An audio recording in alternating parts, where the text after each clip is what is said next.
The city never truly sleeps. It just holds its breath, waiting for the shadows to grow long and the whispered secrets to finally reveal themselves. Somewhere out there, beneath the streetlights and sleepless windows, stories are unfolding. Stories that were never meant to be told. They drift between radio frequencies, caught in the static, waiting for someone like you to listen. So if you're awake, turn the lights down low and let the night take over. Soft breath. Clock ticks once. Our first story begins now. Story 1. The Butcher's Best. When Daniel first moved to Hollow Street, the first thing he noticed wasn't the peeling paint or the crooked streetlights. It was the smell. Every evening, just as the sun slipped behind the rooftops, a wave of warmth would roll through the narrow lane, a scent of smoked herbs, sizzling fat, and something darkly sweet. It clung to the air, seeped into the brick, and followed him home like an invisible hand. He discovered the source soon enough, a butcher's shop tucked into the corner, with a flickering sign that read, Elias and Son, Fine Sausages, since 1953. But no one on the street remembered ever seeing a son. Daniel was new in town, lonely, and always hungry after work. The shop became his little ritual. He'd stop by, buy a sausage roll, and watch the old man behind the counter, a tall, gaunt figure with a white apron that was never quite clean, and eyes that carried an odd kind of focus. Old man Elias never spoke much, but when he did, his words seemed to weigh more than they should. "You've got a good nose, boy," he once told Daniel, slicing a thick slab of meat with practiced precision. "Smell is everything. People trust what smells good even when they shouldn't." Daniel laughed politely, though something about that sentence made the back of his neck tighten. Still, hunger and habit are powerful things. The food was exquisite, rich, savory, strangely comforting. He couldn't stop coming back. Over the next few weeks, Daniel began to notice details that didn't quite fit. The shop lights often stayed on long after closing. Sometimes, when he walked by late at night, he'd hear voices, not cheerful conversation, but tense, hurried whispers. Once, he could have sworn he heard someone crying. When he asked his neighbors, they said Elias used to have a wife, a quiet woman, and a little boy, but no one had seen them for months. Daniel tried to brush it off. Maybe they'd left. Maybe they were visiting family. But unease has a way of planting roots. One night, walking home in the rain, he saw the butcher moving inside the darkened shop. The blinds were half drawn, the light a faint yellow glow. Elias was bent over something behind the counter, something that didn't move. Daniel froze. For a second, it looked like a shape on the floor, a body, maybe, or just a bundle of meat. Then Elias straightened, and the light flickered out. When Daniel blinked, the window was empty again. He told himself it was nothing. Just shadows, tricks of tired eyes. After all, he thought, it's just a butcher's shop. It started with a voice. Daniel wasn't even supposed to be awake. He had stayed up too late again, lost in the dull glow of his laptop. When he heard it faint but sharp, carried through the rain, someone was shouting. At first, he thought it was just one of the drunks that haunted the alley behind his building. But the sound grew clearer, steadier, filled with words that clawed at the air. It came from the butcher's shop. Daniel leaned toward his open window. The street below was slick with rainwater, the puddles shimmering under the yellow streetlights. Every sound seemed amplified in the wet air. "You betrayed me." The voice was rough, furious old man Elias. And then another voice, higher, breaking a woman's. "Please, Elias, stop. He's just a child." Daniel froze. He hadn't heard a woman's voice from that shop in weeks. Something heavy slammed against wood. Glass rattled. Elias's voice rose again, filled with rage that sounded far older than the argument itself. "You brought this on yourself. You think I don't know? You think I don't smell it on you?" Then came a crash, the unmistakable sound of something breaking. Daniel flinched. The noise echoed down the narrow street, and for a moment, the rain seemed to stop. He waited for someone else to react, a neighbor opening a window, a passerby slowing down, but the world outside was still. Dead. Still. He thought about calling the police, but what would he even say? My local butcher's yelling at someone? Instead, he listened. There was more shouting.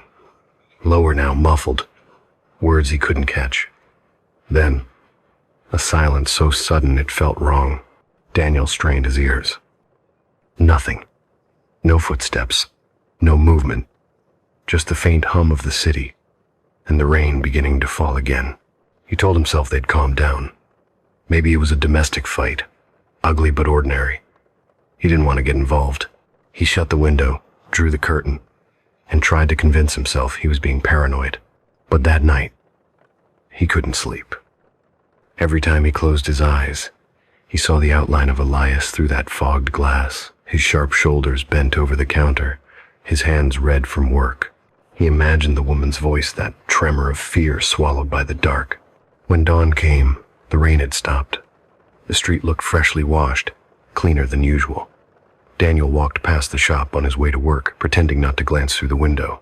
The blinds were drawn tight. The sign on the door said, "Closed for restock." The next day, it said closed for cleaning, and on the third, open new batch available. He hesitated outside the door. Everything looked normal again, the wooden counter, the glass display, the neat strings of sausages hung like ornaments. The smell was even stronger than before, thicker, sweeter. Elias greeted him with that same fixed grin. "Good to see you again, boy," he said. "You've been missing out. Got something special this week. Fresh." Daniel managed a nervous laugh. "You were closed for a few days. Everything all right?" Elias wiped his hands on his apron. "Just taking care of personal matters." His tone was casual, but his eyes were not. They seemed tired, darker somehow, and Daniel thought he saw a faint bruise beneath one of them. He bought his usual roll, just to keep things normal. But the smell made him dizzy this time, rich, intoxicating, heavy with spice and something he couldn't name. That evening, while throwing away the paper wrapping, he noticed something small stuck to it. A fine golden hair. Too long, too delicate to be his. He stared at it for a long time before brushing it away. That night, the dreams began. He dreamed of the shop of Elias grinding meat in silence, the machines humming like a heartbeat. He dreamed of pale hands pressing against glass from the inside of a freezer. He dreamed of the smell growing stronger and stronger until it filled his lungs, until he woke up coughing in the dark. For 2 days, Daniel avoided the shop. He bought food elsewhere, forced himself to ignore the craving that clawed at his stomach. But hunger has memory. On the third night, he found himself standing outside again. The light inside glowed soft and amber. Elias was there, arranging links of sausage on a tray, humming to himself. The tune was strange, almost lullaby-like, but off-key, the kind of melody that made you think of someone trying to remember a song from long ago. Daniel pushed the door open. Elias looked up. "Couldn't stay away, could you?" "I just missed the smell," Daniel said. Elias smiled, slow and knowing. "You're not the only one." For a heartbeat, Daniel thought he saw something flicker in the old man's eyes. Something triumphant. Or maybe just tired. Then Elias turned away and began slicing. The rhythmic sound filled the air. Deliberate, unhurried. "You know," Elias said, almost to himself, "good meat needs trust. You can taste it. Fear ruins the flavor. That's the hardest part, keeping them calm." Daniel blinked. "Sorry?" Elias looked up. "Nothing, boy. Just talking shop." Daniel laughed uncertainly. "Right, talking shop." When he left, he noticed something new on the signboard. Under Elias and Son, a small line of paint had been added. It read, "Family recipe, perfected." He didn't know why, but the word perfected followed him all the way home. That night, he didn't dream of the shop. He dreamed of chewing. Something soft, something tender. A taste he knew he shouldn't love but did. When he woke, the craving was still there, stronger than ever, and somewhere, beneath the hunger, a question he couldn't stop asking himself. Where were Elias's wife and child? Daniel had begun to measure his days not by time, but by scent. Morning meant the neutral cold of instant coffee and copy paper.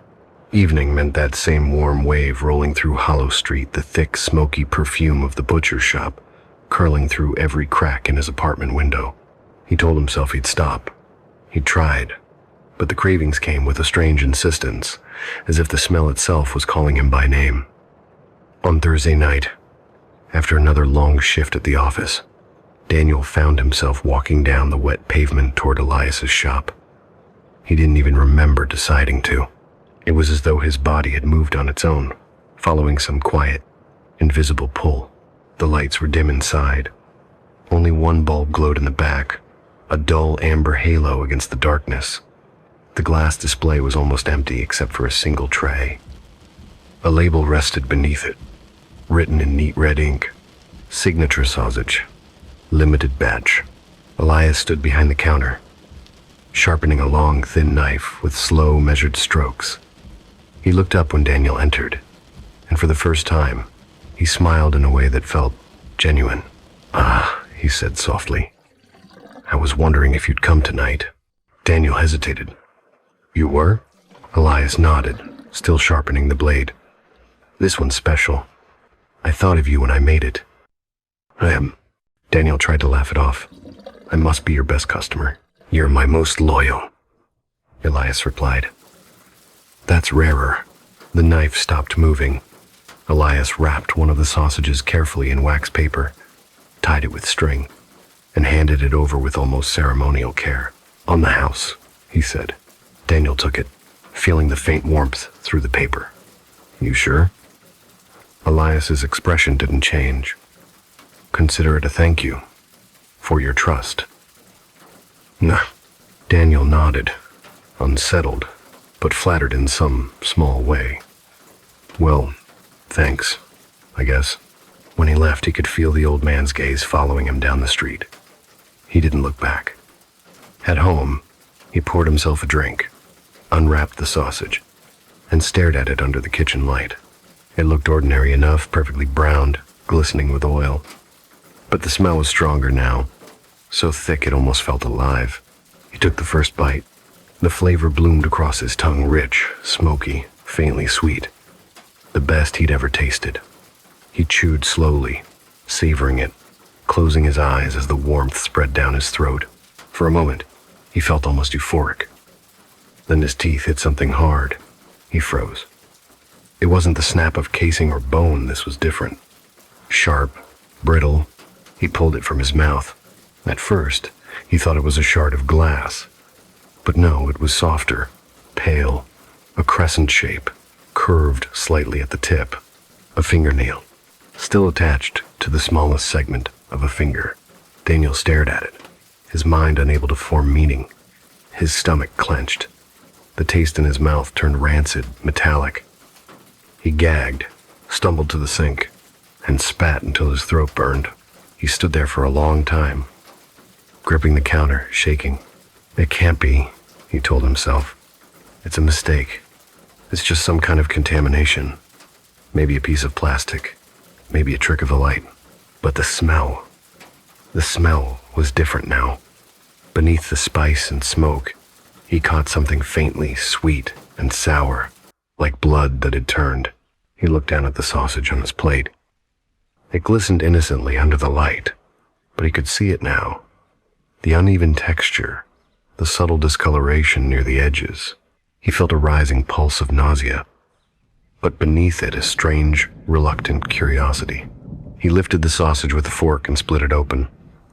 The inside was pinker than it should have been, almost smooth, like ground flesh that hadn't come from any animal he knew. Daniel dropped the fork. His hands moved without thinking, grabbing his phone, dialing the shop number from memory. It rang twice before someone picked up. "Elias and Son," the voice said, calm and steady. "Elias? It's Daniel. He stopped, breath catching. "There's something in your sausage. I think it's a..." "You found it," Elias interrupted. His voice didn't rise or waver. It was almost gentle. Daniel froze. "What did you say?" "I said, you found it. Not everyone does. You've got a good eye." Ends for, Elias, what the hell is this? The old man chuckled softly. You wanted to know the secret, didn't you? The recipe. Everyone does, sooner or later. Stop playing games, I swear. It's all about the casing. Elias continued, as though Daniel hadn't spoken. It's what holds everything together. Flesh is flesh, boy animal, human. It's all the same in the grinder. But the casing has to be just right. That's what gives it life. Daniel's stomach twisted. You're insane. And maybe. But you came back, didn't you? Even after the smell got inside your walls, inside your head. Daniel slammed the phone down. His heart was pounding so hard it hurt. He ran to the sink, dumped the plate, and turned on the tap, watching the sausage swirl down the drain. But even with the water running, the smell lingered sweet, thick, cloying. It clung to his hands, his clothes, his skin. He scrubbed until his fingers burned. It didn't help. He looked at the small fingernail on the counter, still lying where he dropped it, a pale pink crescent against the metal. His vision blurred. He grabbed a towel, wrapped the piece up, and shoved it into a drawer. Out of sight. But it wasn't gone. He could feel it there, a presence, a reminder, something that had crossed a line he didn't know existed. He sat at his kitchen table until dawn, trembling, every shadow, looking like a man in an apron. And when the morning light finally crept through the window, he realized what terrified him most wasn't what he'd eaten. It was that, even now, even knowing what he knew, he still wanted more. Daniel's breath fogged in front of him as the temperature dropped. He stumbled backward from the open freezer, his mind blank except for one echoing thought, run. But his feet wouldn't obey. The metallic smell of blood and bleach filled his nose, thick and chemical. The cold seemed alive, curling through his clothes, gripping his bones. He blinked, and his eyes adjusted to the flickering fluorescent light above the kind that hummed just enough to make silence unbearable. Inside the freezer, there were rows of meat hooks hanging from rails. Some were empty. Others bore the faint outlines of shapes wrapped tightly in clear plastic. Steam rose from their frozen surfaces like ghosts exhaling. He stared, unable to breathe. At first, Daniel thought they were pigs, the way the limbs bent, the way the muscles tensed under the vacuum seal. But when he saw a hand pressed against the inside of one bag, fingers frozen in a splayed grasp, he let out a strangled cry. A gold wedding ring clung loosely to the swollen knuckle. Elias, his wife. Daniel staggered back, hitting the metal door frame. The clang echoed through the small back room. He turned to run and froze. Elias was standing at the far end of the room. The old man's apron was gone. He wore a thick butcher's coat, the front smeared with frost and old stains. His eyes, milky blue under the buzzing light, reflected Daniel's horror like mirrors.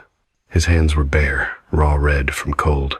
Daniel, Elias said softly, almost kindly. You shouldn't be here. Daniel's voice cracked. What did you do? Elias tilted his head. What I had to. You wouldn't understand. Not yet. He took a slow step closer, the sound of his boots crunching against frost. Daniel backed away. Your wife? Your son? What's in those bags? Elias's mouth twitched, not quite a smile, not quite grief. Perfection, he murmured. You wouldn't believe what it takes to reach it. Daniel felt his stomach twist. You're insane. Insane? Elias chuckled, breath forming small clouds. No, dedicated. You see, the world's forgotten what real craftsmanship tastes like. Everything is machine ground, pressed, sold. Nobody cares about texture, about soul. He brushed a gloved hand along one of the frozen shapes. But me? I still care. Daniel's heart was hammering so hard it hurt. He edged toward the exit, keeping his eyes on Elias. You killed them. Elias's face tightened. She was going to leave. Take the boy. After all I gave her. After all the years she watched me build this from nothing. His voice faltered, then hardened. She said I'd lost my touch. That I'd forgotten how to taste. He leaned closer, eyes wild. So, I reminded her. Daniel gagged. You're sick. The old man smiled thinly. You still ate it, didn't you? You came back for seconds, for thirds. You said it yourself. Best sausage I've ever had. Daniel's knees nearly gave out. The taste still lingered in his mouth, oily and rich. Elias took another step. You see, people crave truth, even when it's ugly. That's why you kept coming here. You could feel the difference.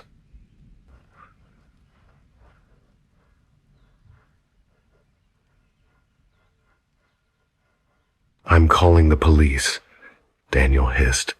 Elias left a soft wheezing sound that turned into a cough. Go ahead. Tell them you ate human flesh. Tell them how much you loved it. Daniel lunged for the door. His hand hit the handle and it didn't move. Locked. Elias's voice turned low. This isn't a place you leave from, Daniel. Not once you've had a taste. Daniel spun, grabbing for anything, a knife, a tray, something to fight with. He found a cleaver lying on a counter and gripped it tight. Elias smiled approvingly. Good. You have a butcher's instincts already. Stay back, Daniel shouted. The old man didn't stop. Daniel swung. The blade caught Elias's arm, not deep, but enough to make him stumble. Elias didn't scream. He only stared at the wound, as if studying the pattern of the blood. Then he lunged. The two men slammed into the freezer wall. Daniel's head cracked against metal, sparks bursting behind his eyes. Elias's hands found his throat, grip like iron. Daniel gasped, vision blurring. He swung wildly, cleaver slipping from his grip, clattering across the floor. Elias pushed harder, breath rattling with effort.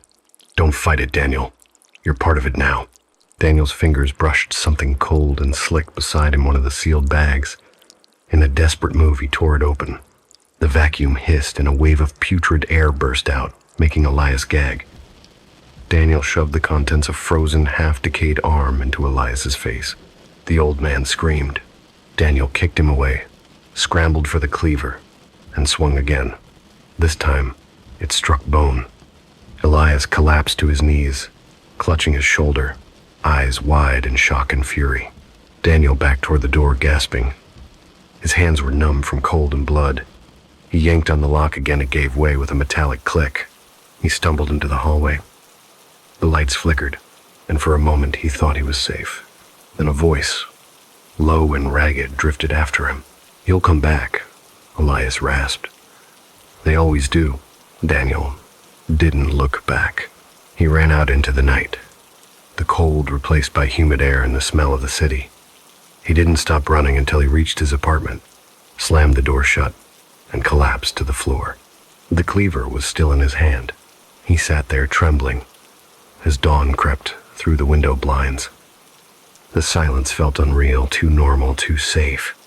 He tried to convince himself it was over, that Elias was dead, that it was just a nightmare. But as the morning sun lit the countertop, Daniel saw the grocery bag he'd left from the night before, the one he'd brought home from the butcher's. Inside, wrapped neatly in wax paper, was one last link of sausage. And printed on the label, in neat handwriting, were two words: Daniel's cut. The footage was silent at first. Only the static hum of the camera feed filled the air, a gray, distorted blur before the image sharpened into the cramped interior of Elias's butcher shop, timestamp 2:17 a.m. Detective Rowan leaned closer to the monitor. The screen's glow carved tired shadows into his face. That's the night the neighbors reported the disturbance, he murmured. Beside him, Officer Kendra adjusted the playback controls. Yep, same window of time. Let's see what your old friend Elias was up to. The feed flickered. For a moment, the screen showed an empty counter, lit by the weak yellow light above. Then a motion. The back door opened. Elias stumbled in, dragging something heavy. Freeze it, Rowan said. Kendra paused. The frame froze mid-motion. Elias, in his blood-stained apron, clutching the arm of a limp figure. The man's head lolled sideways. Daniel. Rowan sighed. Jesus. That's the missing tenant from Elm Street. The recording stuttered back into motion. Elias hoisted Daniel onto the counter with surprising strength for his age. His breath fogged in the cold air of the shop. Then he looked up directly at the camera and smiled. Kendra frowned. "You think he knew the feed was on?" Rowan didn't answer. He was staring at Elias's eyes. They weren't wild or panicked. They were calm, purposeful. On screen, Elias spoke, though the footage had no audio. His lips moved slowly, deliberately, as if speaking to someone he knew would watch later. Rowan leaned closer, murmuring, "Can you lip read that?" Kendra shook her head.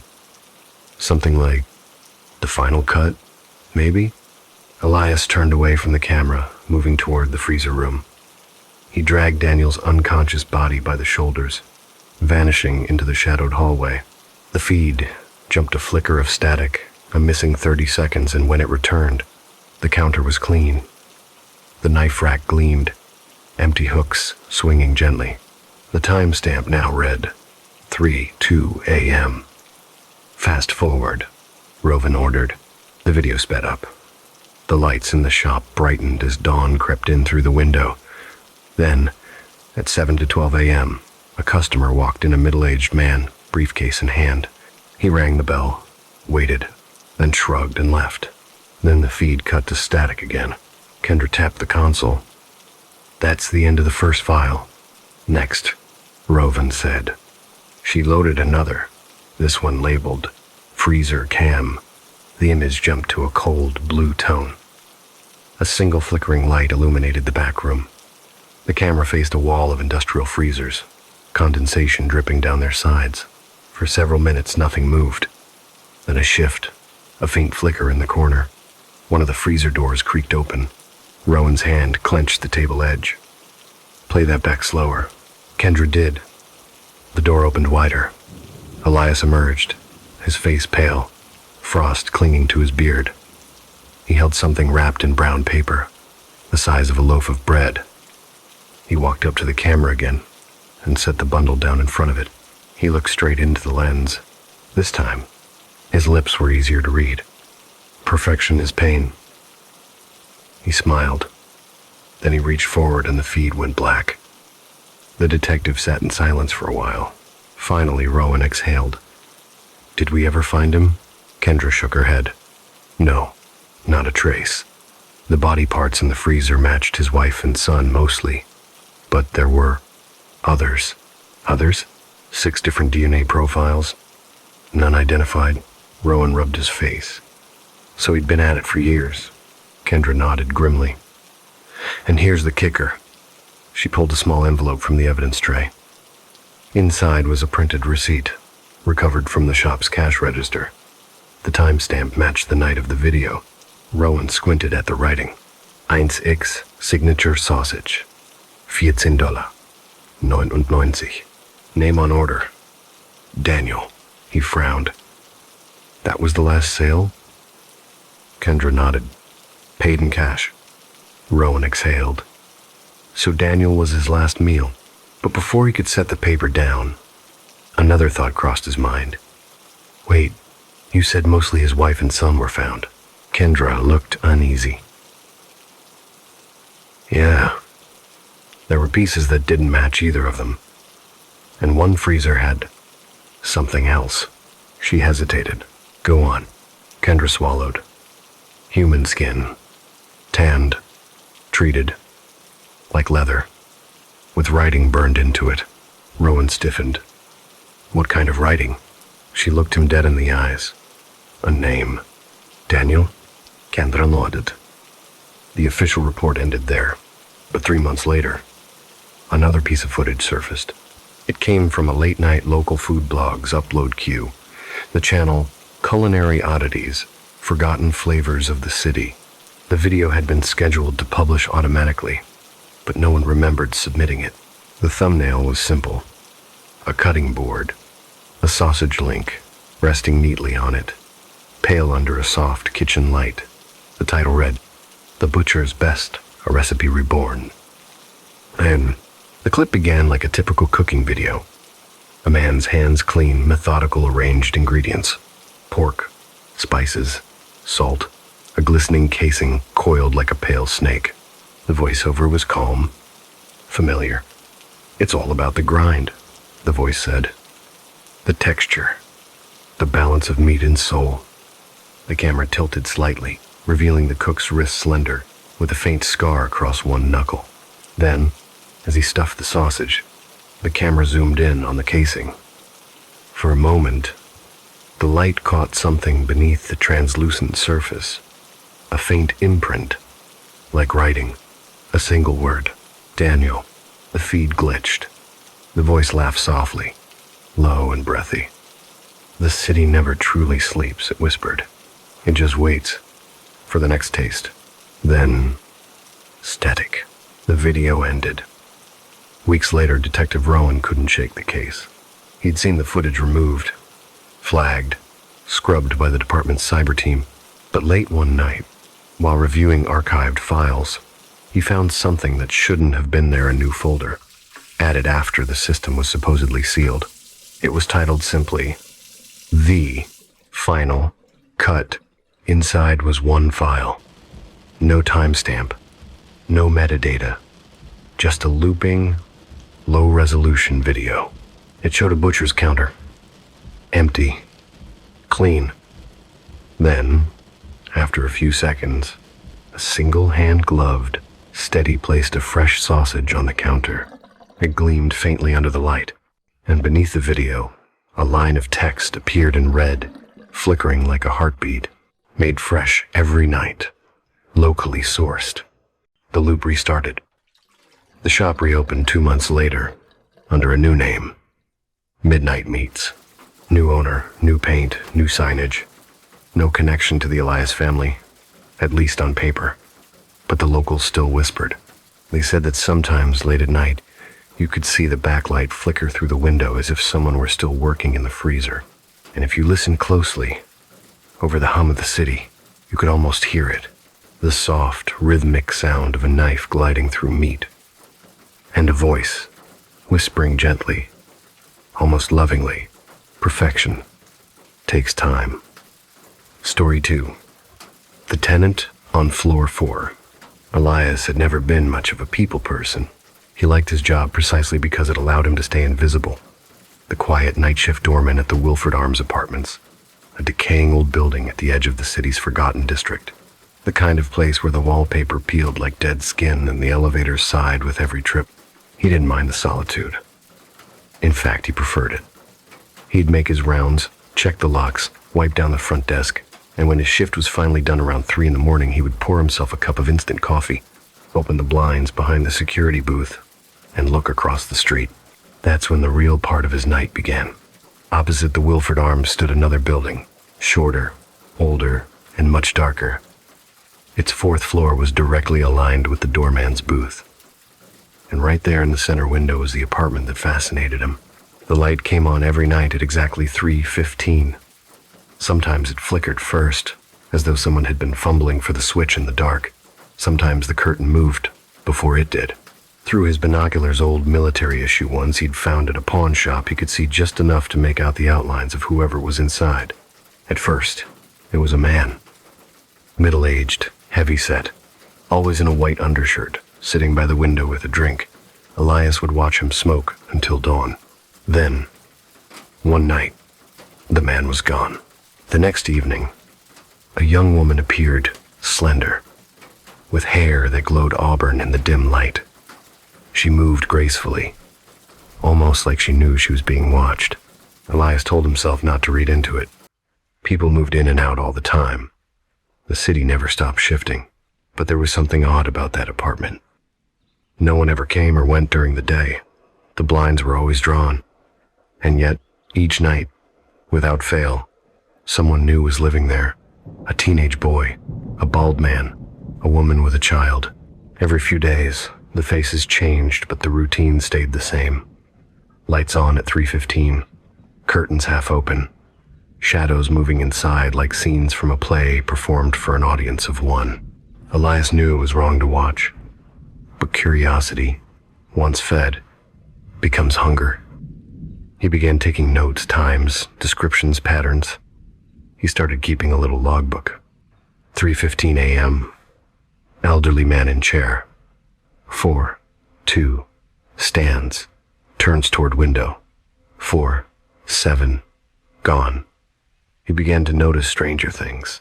The light in that apartment, it never came from a lamp. It was too even, too white, like the glow of a hospital ward. And sometimes, when the figure by the window moved, its shadow didn't move the same way. He tried mentioning it once, casually, to a tenant at Wolford Arms.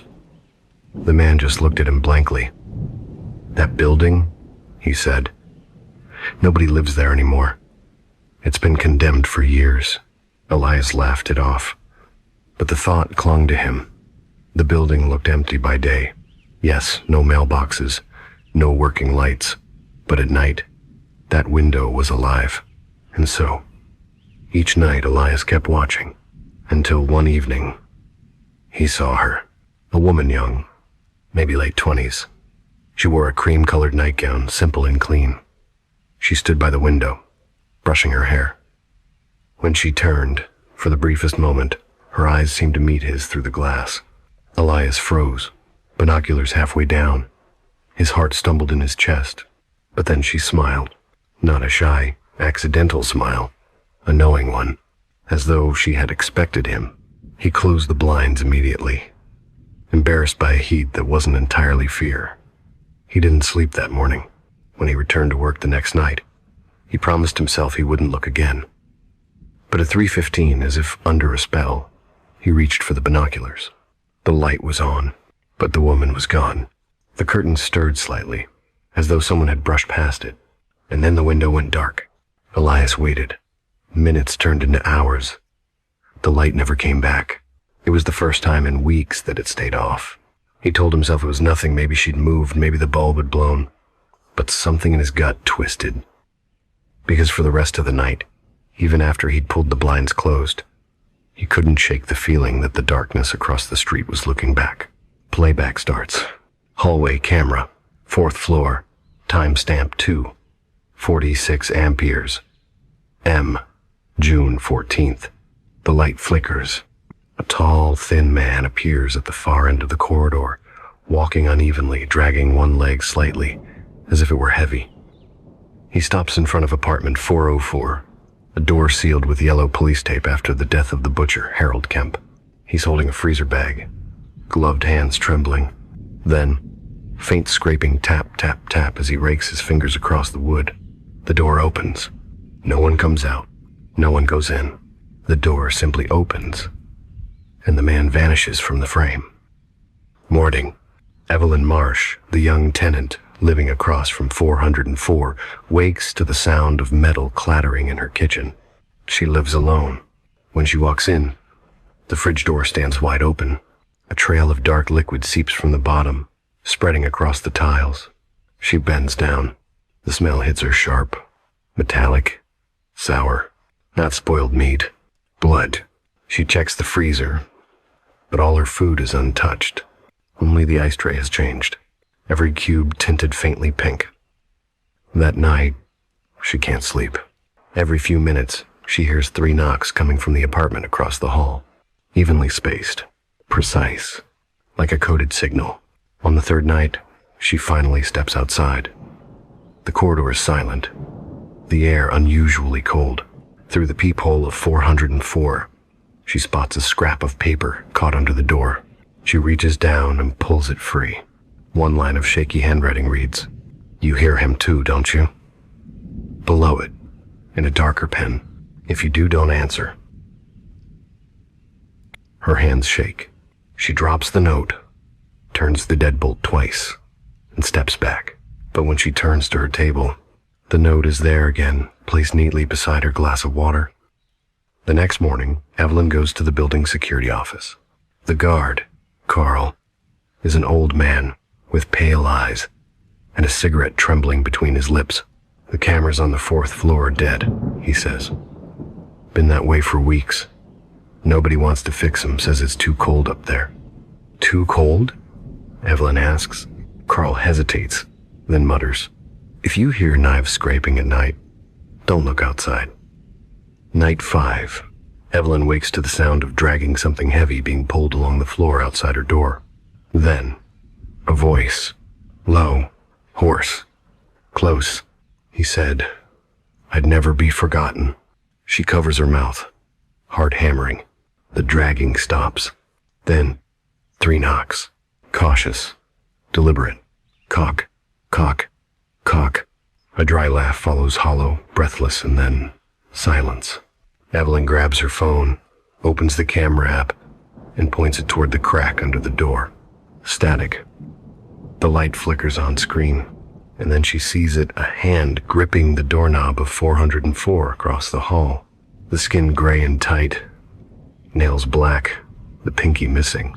The door creaks open slowly, revealing a white glare, blinding, sterile, like light from inside a freezer. The camera auto-adjusts.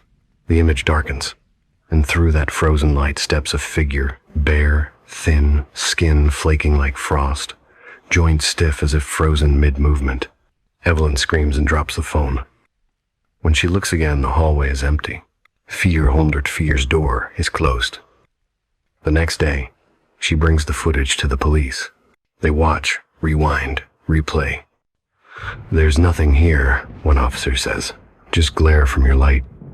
Evelyn doesn't reply, because at the very end of the video, for just one frame, the freeze catches something, a food label, handwritten in thick black ink, property of Harold Kemp, 404. That evening, Carl calls her. His voice trembles over the line.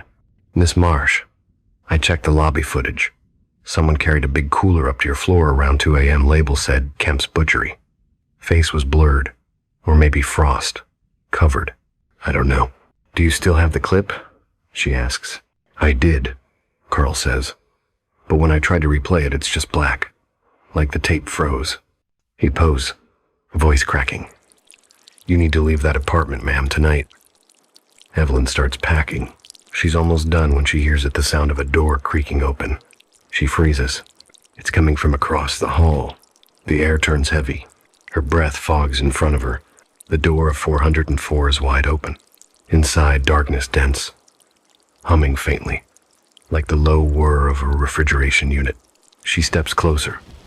Phone camera raised. The light flickers. "Is anyone in there?" she whispers. No answer. Just a faint exhale, raspy and cold. "Stop filming." And she turns toward the voice, and her screen catches a face pressed against the camera. Skin pale blue, lips split, eyes wide and unblinking. The same eyes that stared from the butcher's ID photo. Then everything goes white. End of recovered footage. Audio distortion. High-pitched ringing, followed by static. File name, 404. Visitor, final, MP4. Last modified, June 15, 03, 12 ampères. Metadata note, footage temperature anomaly recorded at 18 degrees Celsius.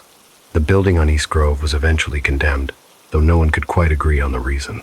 The inspectors spoke of foundation rot and poor ventilation, but the neighbors whispered of something else entirely, a scent that lingered long after the tenants had gone. It was not the ordinary stench of decay, nor the musty dampness of forgotten halls. It was something sweet, faintly metallic, a perfume that curled in the air and settled on the tongue like a taste you shouldn't have known. That sweetness, they said, began with the butcher. Harold Kemp was his name, a man who had spent 40 years perfecting the art of turning flesh into delicacy. His shop stood beneath the old apartments on East Grove, its windows perpetually fogged by the heat of his work, and its counters gleaming with the kind of devotion one reserves for religion. People called him the Butcher of East Grove, not in accusation, but in admiration, because no one in the district could match the tenderness of his cuts or the richness of his sausages. He claimed it was the spices, secret blend of herbs, smoke, and thyme, but those who knew him well suspected there was something more in the recipe, something that had nothing to do with seasoning. Harold kept a private freezer room in the back of his shop, a small steel chamber with a padlock whose key never left his pocket. None of his apprentices had ever entered it. Not even Daniel, the quiet young man who worked beside him for years, scrubbing the counters, polishing the knives, and learning the rhythm of the blade that divided life from meat. Every night, long after the sign flipped to closed, Daniel would hear the scrape of heavy sacks being dragged across the tiles, the low hum of the compressor, and the soft whistle Harold made when he worked alone. The noise became part of the building's lullaby, something the tenants above learned to ignore, like the heartbeat of the street itself. When the police finally raided the shop months later, after both men had disappeared, they found three things that made them stop in silence: a ledger filled with names, a freezer full of vacuum-sealed packages labeled prime casing, and a small metal tin marked only with the words, signature blend. The ledger's entries were meticulous. Each line listed a name, a date, a weight, and a notation in trembling script. One officer assumed it stood for prime rib. Another, reading further, found an entry that chilled him. It read, E. Marsh, 58 kilograms, PR, approved texture. It was the final note in the book. A few weeks after that discovery, an artisanal food company appeared online under the name Kemp's Heritage Meats. Their flagship product was called the Signature Sausage. It was sold in plain white paper tied with red string, its logo stamped in gold foil, and its tagline promised, no preservatives, no additives, hand-cased with care. The reviews were almost reverent. People spoke of the sausage the way others speak of first love or addiction. They wrote about its perfect texture, its smoky, sweet aftertaste, its ability to make every other flavor in the world seem suddenly dull. Some claimed it reminded them of childhood, others of dreams they couldn't quite remember. A few confessed that after tasting it, they couldn't eat anything else. Their bodies rejected ordinary food. Within months, the company vanished without explanation. The website went dark, the listed phone number disconnected, and every trace of Kemp's heritage disappeared from official records. Yet somehow, the sausages continued to arrive. Unmarked packages shipped from no return address, wrapped in the same white paper, sealed with the same red string. That was when Mara Lewin began to investigate. Mara was a late-night radio host, the voice behind the Midnight Compendium, a program dedicated to lost urban legends and strange disappearances. Her listeners trusted her calm tone, her quiet curiosity, her habit of speaking as if she were sharing a secret meant only for you. When a fan mailed her a package of the signature sausage with a note that read, "You'll understand once you taste it," she decided to feature it on air as a curiosity. The broadcast began like any other. She described the packaging, the smell, the sheen of the meat under studio lights. Her co-host joked nervously as she sliced it open, the microphone catching the faint hiss of the casing. Mara laughed, said it smelled nostalgic, then took a small bite. Silence followed. She chewed slowly, her breath softening, her tone changing. "It's warm," she said after a long pause, "like something that remembers being alive." Her co-host asked if she was all right. There was no answer, only a faint sound, the chair scraping backward, the clatter of a headset. When the producer entered the studio, Mara was sitting on the floor, her eyes unfocused, murmuring a name they could barely make out. "Daniel," she whispered, over and over until her voice dissolved into the static of the dead air. The autopsy later revealed strange compounds in her blood, traces of collagen, formaldehyde, and something else the lab couldn't identify, something that behaved as though it were still growing. Among Mara's personal files, investigators found encrypted invoices linking Kemp's heritage to a building listed as East Grove Residential Association, the same structure where the butcher shop had once stood. Each invoice was billed to apartment 404, addressed to a single name, Elias. The deeper the police looked, the stranger the story became. The packages of signature sausage resurfaced on underground markets across Europe and Asia, sold anonymously, no origin traceable. They were said to bear a small red handprint near the seal, almost like a signature in blood. Those who ate them spoke of dreams, vivid, feverish dreams where they found themselves inside a cold tiled room, surrounded by hooks, hearing a slow, methodical whistling in the dark. One food blogger, writing under the handle Meat Memory 404, posted a photo he claimed came from the factory that produced the sausages. The image showed a long corridor lined with stainless steel racks, and above the door a sign that read, "Every cut tells a story." Reflected faintly in the freezer glass was the shadow of a man wearing a butcher's apron, missing the little finger on his left hand. Months later, during the demolition of the old East Grove building, construction workers discovered a clogged drainage pipe beneath the basement. When they broke it open, dozens of vacuum-sealed bags spilled out, filled, not with meat, but with something pale and fibrous. Laboratory analysis confirmed it to be human collagen. Hidden in one of the bags was a folded slip of paper, written in hurried scrawl. "The flavor lasts longer when they die afraid." The city closed the investigation quietly, labeling the evidence biohazard, and burned what remained.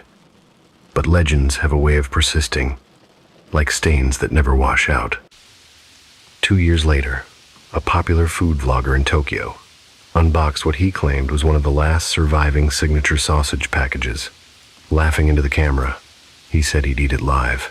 He took a bite, paused, smiled strangely, and murmured that it tasted just like home. Then his laughter stopped. The stream went dark. When the police found him the next day, the kitchen was cold, the pan still on the stove, and a small freezer bag sat neatly beside the sink. It was labeled A. Marsh Approved Texture. Officially, Kemp's Heritage Meats never existed. No record of its registration, no tax filings, no owners. But once every year, on the anniversary of the East Grove collapse, an archive website flickers to life for a few minutes. A page from a forgotten domain. www.kempsignatureblend.com. On it appears a single image.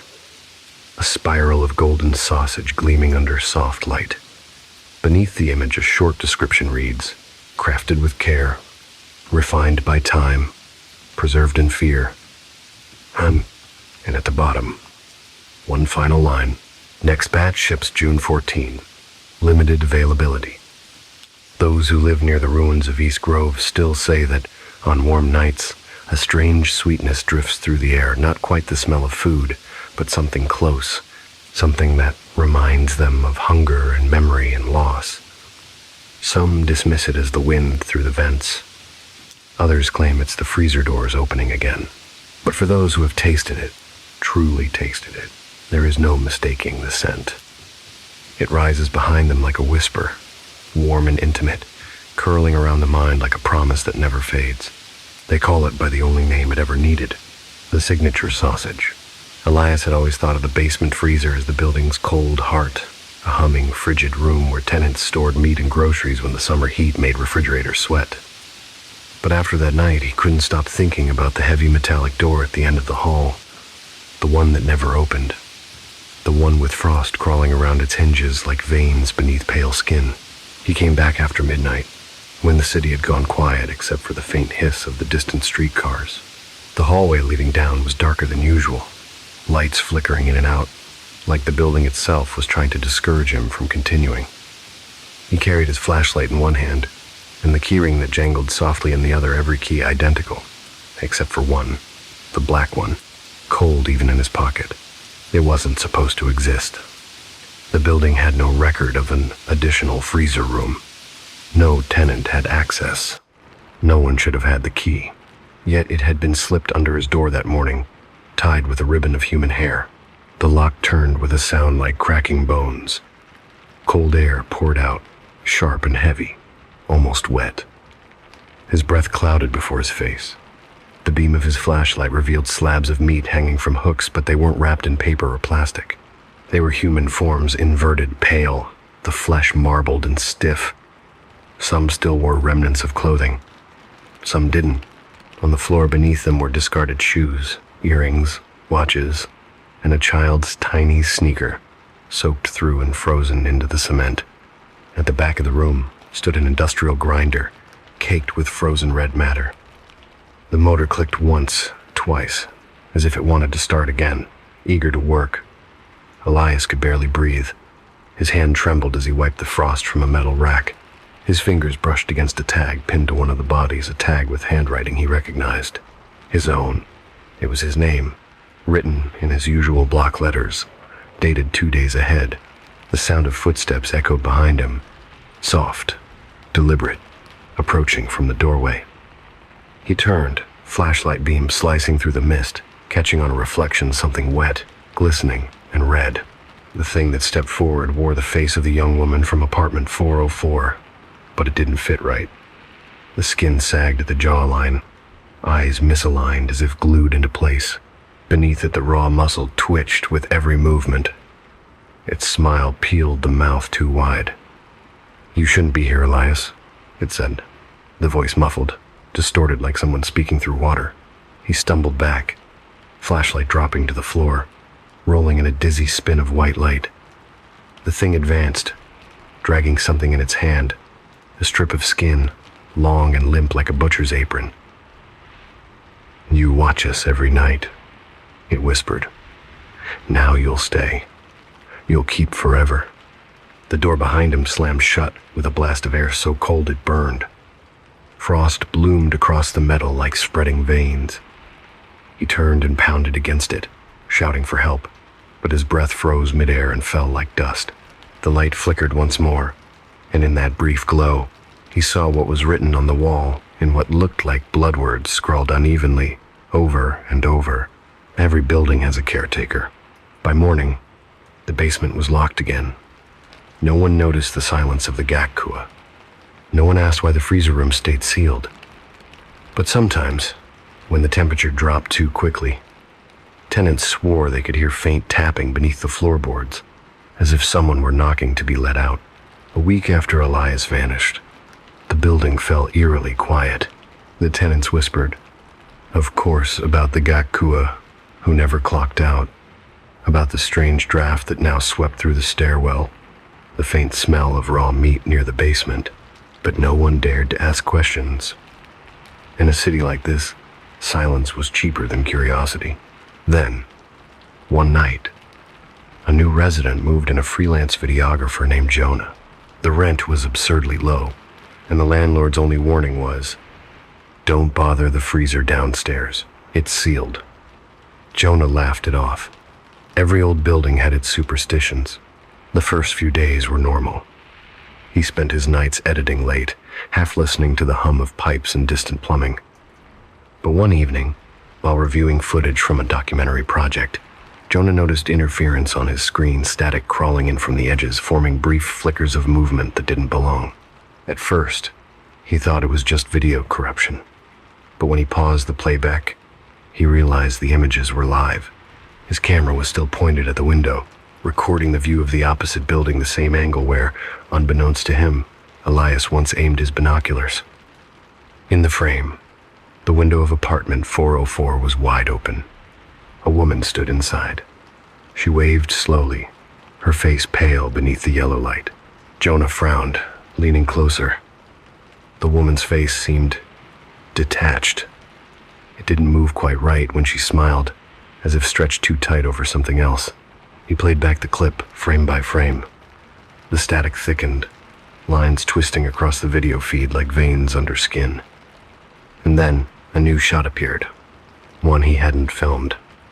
The inside of a freezer room, lit by a single swinging bulb. The camera trembled, focusing on something in the distance, a row of shapes hanging from the ceiling. Human shapes. The video shook violently, and the feed went dark. Jonah sat frozen, staring at his reflection in the black monitor. Then a faint sound, a dull hum. He turned toward his apartment window. The same hum grew louder, mechanical, deep, rhythmic. The sound of a compressor. It was coming from the building across the street, from the basement. Hard hammering, he grabbed his camera and started recording again, zooming in across the narrow alley. The window of apartment 404 flickered with blue light. Something moved inside. Something tall and red, moving slowly toward the glass. Then came the knock. Not on his door, but on the inside of his screen. 3 slow, heavy knocks, shaking the monitor. His reflection rippled as if behind ice. Jonah stumbled backward, tripping tripping over the camera tripod. When he looked again, the screen displayed a new image. The basement door, seen from his own building's security feed. It was open. He rushed to the hallway, panting, phone flashlight cutting through the darkness. The air grew colder the closer he got to the stairs. His breath fogged white. Down below, the steel door stood ajar, frost crawling along the walls. Inside, the hum was deafening. The freezer's motor ran in overdrive, the floor slick with ice. And in the middle of the room, under the swinging bulb, stood a figure in a dark uniform, Elias's uniform. It turned its head slowly toward him. The face was wrong, too smooth, like wax beginning to melt. But beneath the translucent layer, Jonah saw movement, the twitch of another face pressing outward, desperate to breathe. The camera he dropped upstairs suddenly switched on by itself. Its live feed glitched, then focused on him, zooming closer and closer, until it filled the screen with his terrified eyes. He ran. The tape, recovered weeks later by police, ends with a frame of Jonah's face frozen mid-scream, his skin beginning to blister white. Investigators claim the footage was corrupted by cold damage. The case was never reopened. The building still stands. The rent is still cheap. And if you look long enough at the fourth-floor window from across the street, you might see a faint light flicker behind the curtain, and for a second, a shape leaning forward, watching you back, because some tenants never really move out. Story 3. The Gift of the Undead Bride. The rain had been falling since morning, steady and endless, turning the street outside into a dull river of lights and reflections. The building at the corner of Weller and Fifth stood quiet under the gray sky, a forgotten apartment block whose bricks had lost their color decades ago. No one noticed the man dragging a second-hand couch up the narrow staircase that day. His name was Adrian Cole, 34 years old, single. The kind of man who spent his evenings microwaving leftovers and staring at other people's lives through his phone screen. He'd moved here because the rent was cheap, and because, in a strange way, the silence of the place felt like something he deserved. His new apartment, number 302, was small but clean.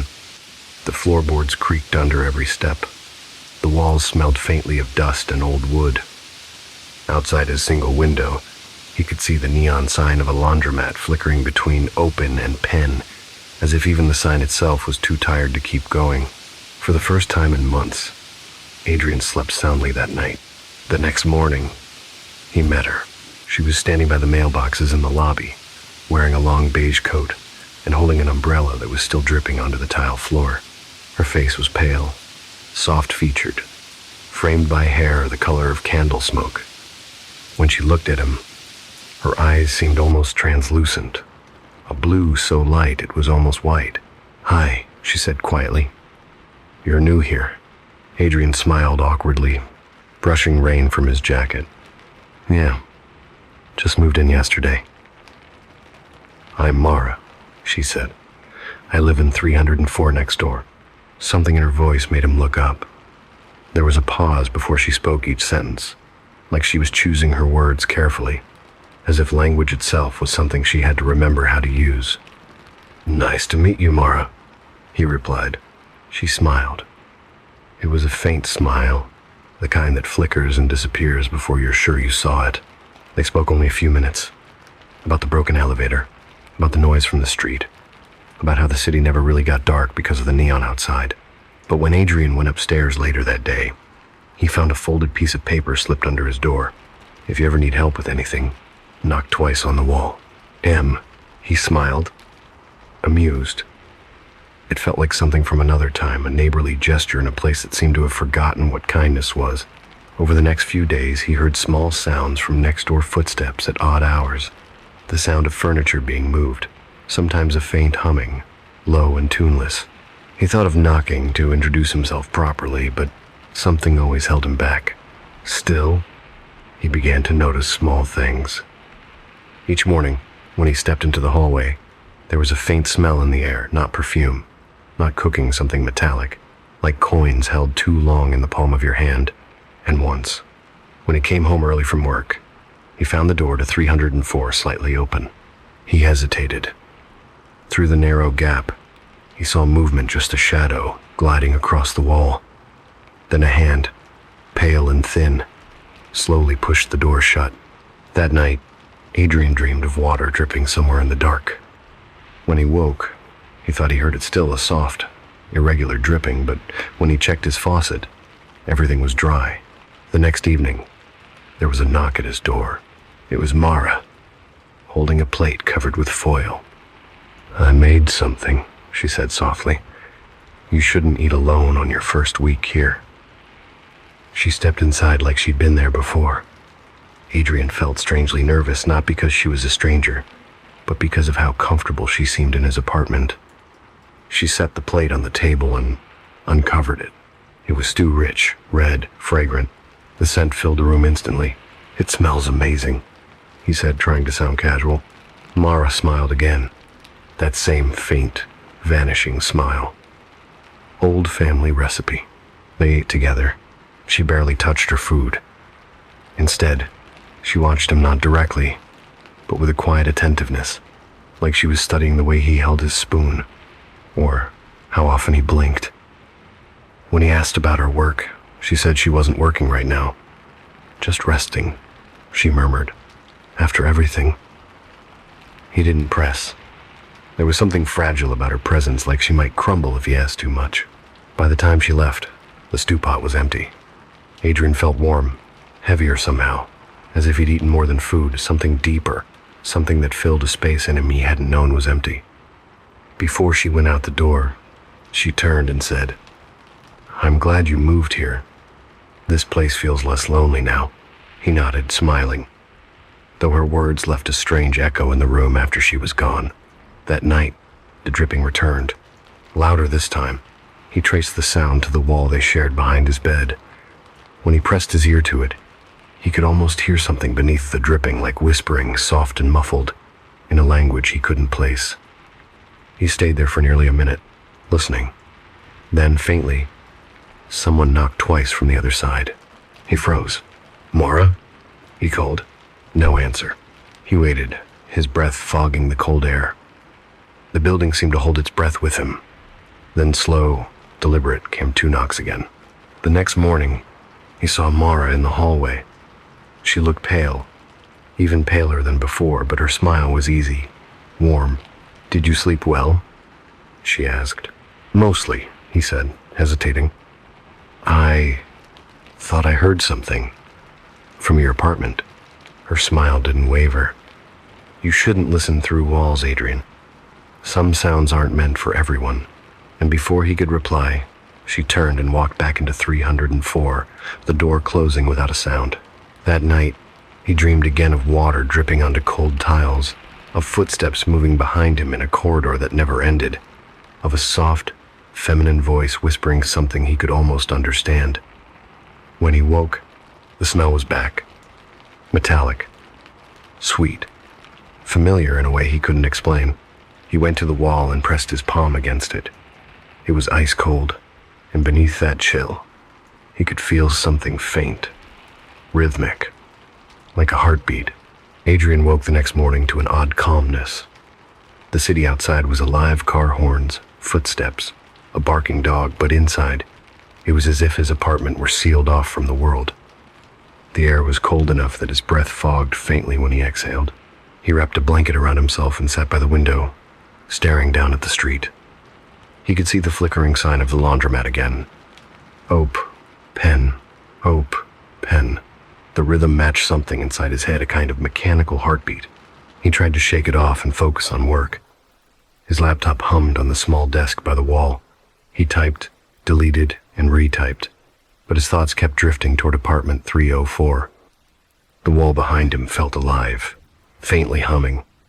At one point he swore he heard movement, the creak of a floorboard, a soft dragging sound, and then silence.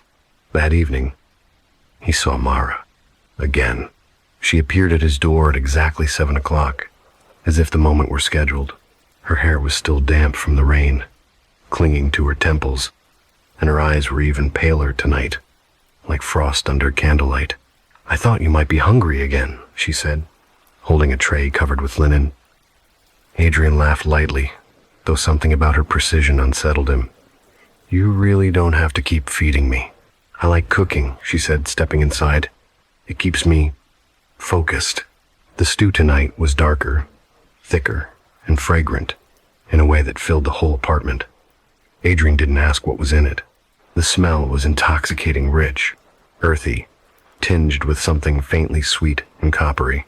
They ate together again. This time, Mara asked the questions. What do you do when you're not working? She asked. Nothing exciting. I read. Sometimes I walk. Walk where? Nowhere in particular, he said. Just around. I like watching people. Her lips curved into a faint smile. You and I aren't so different.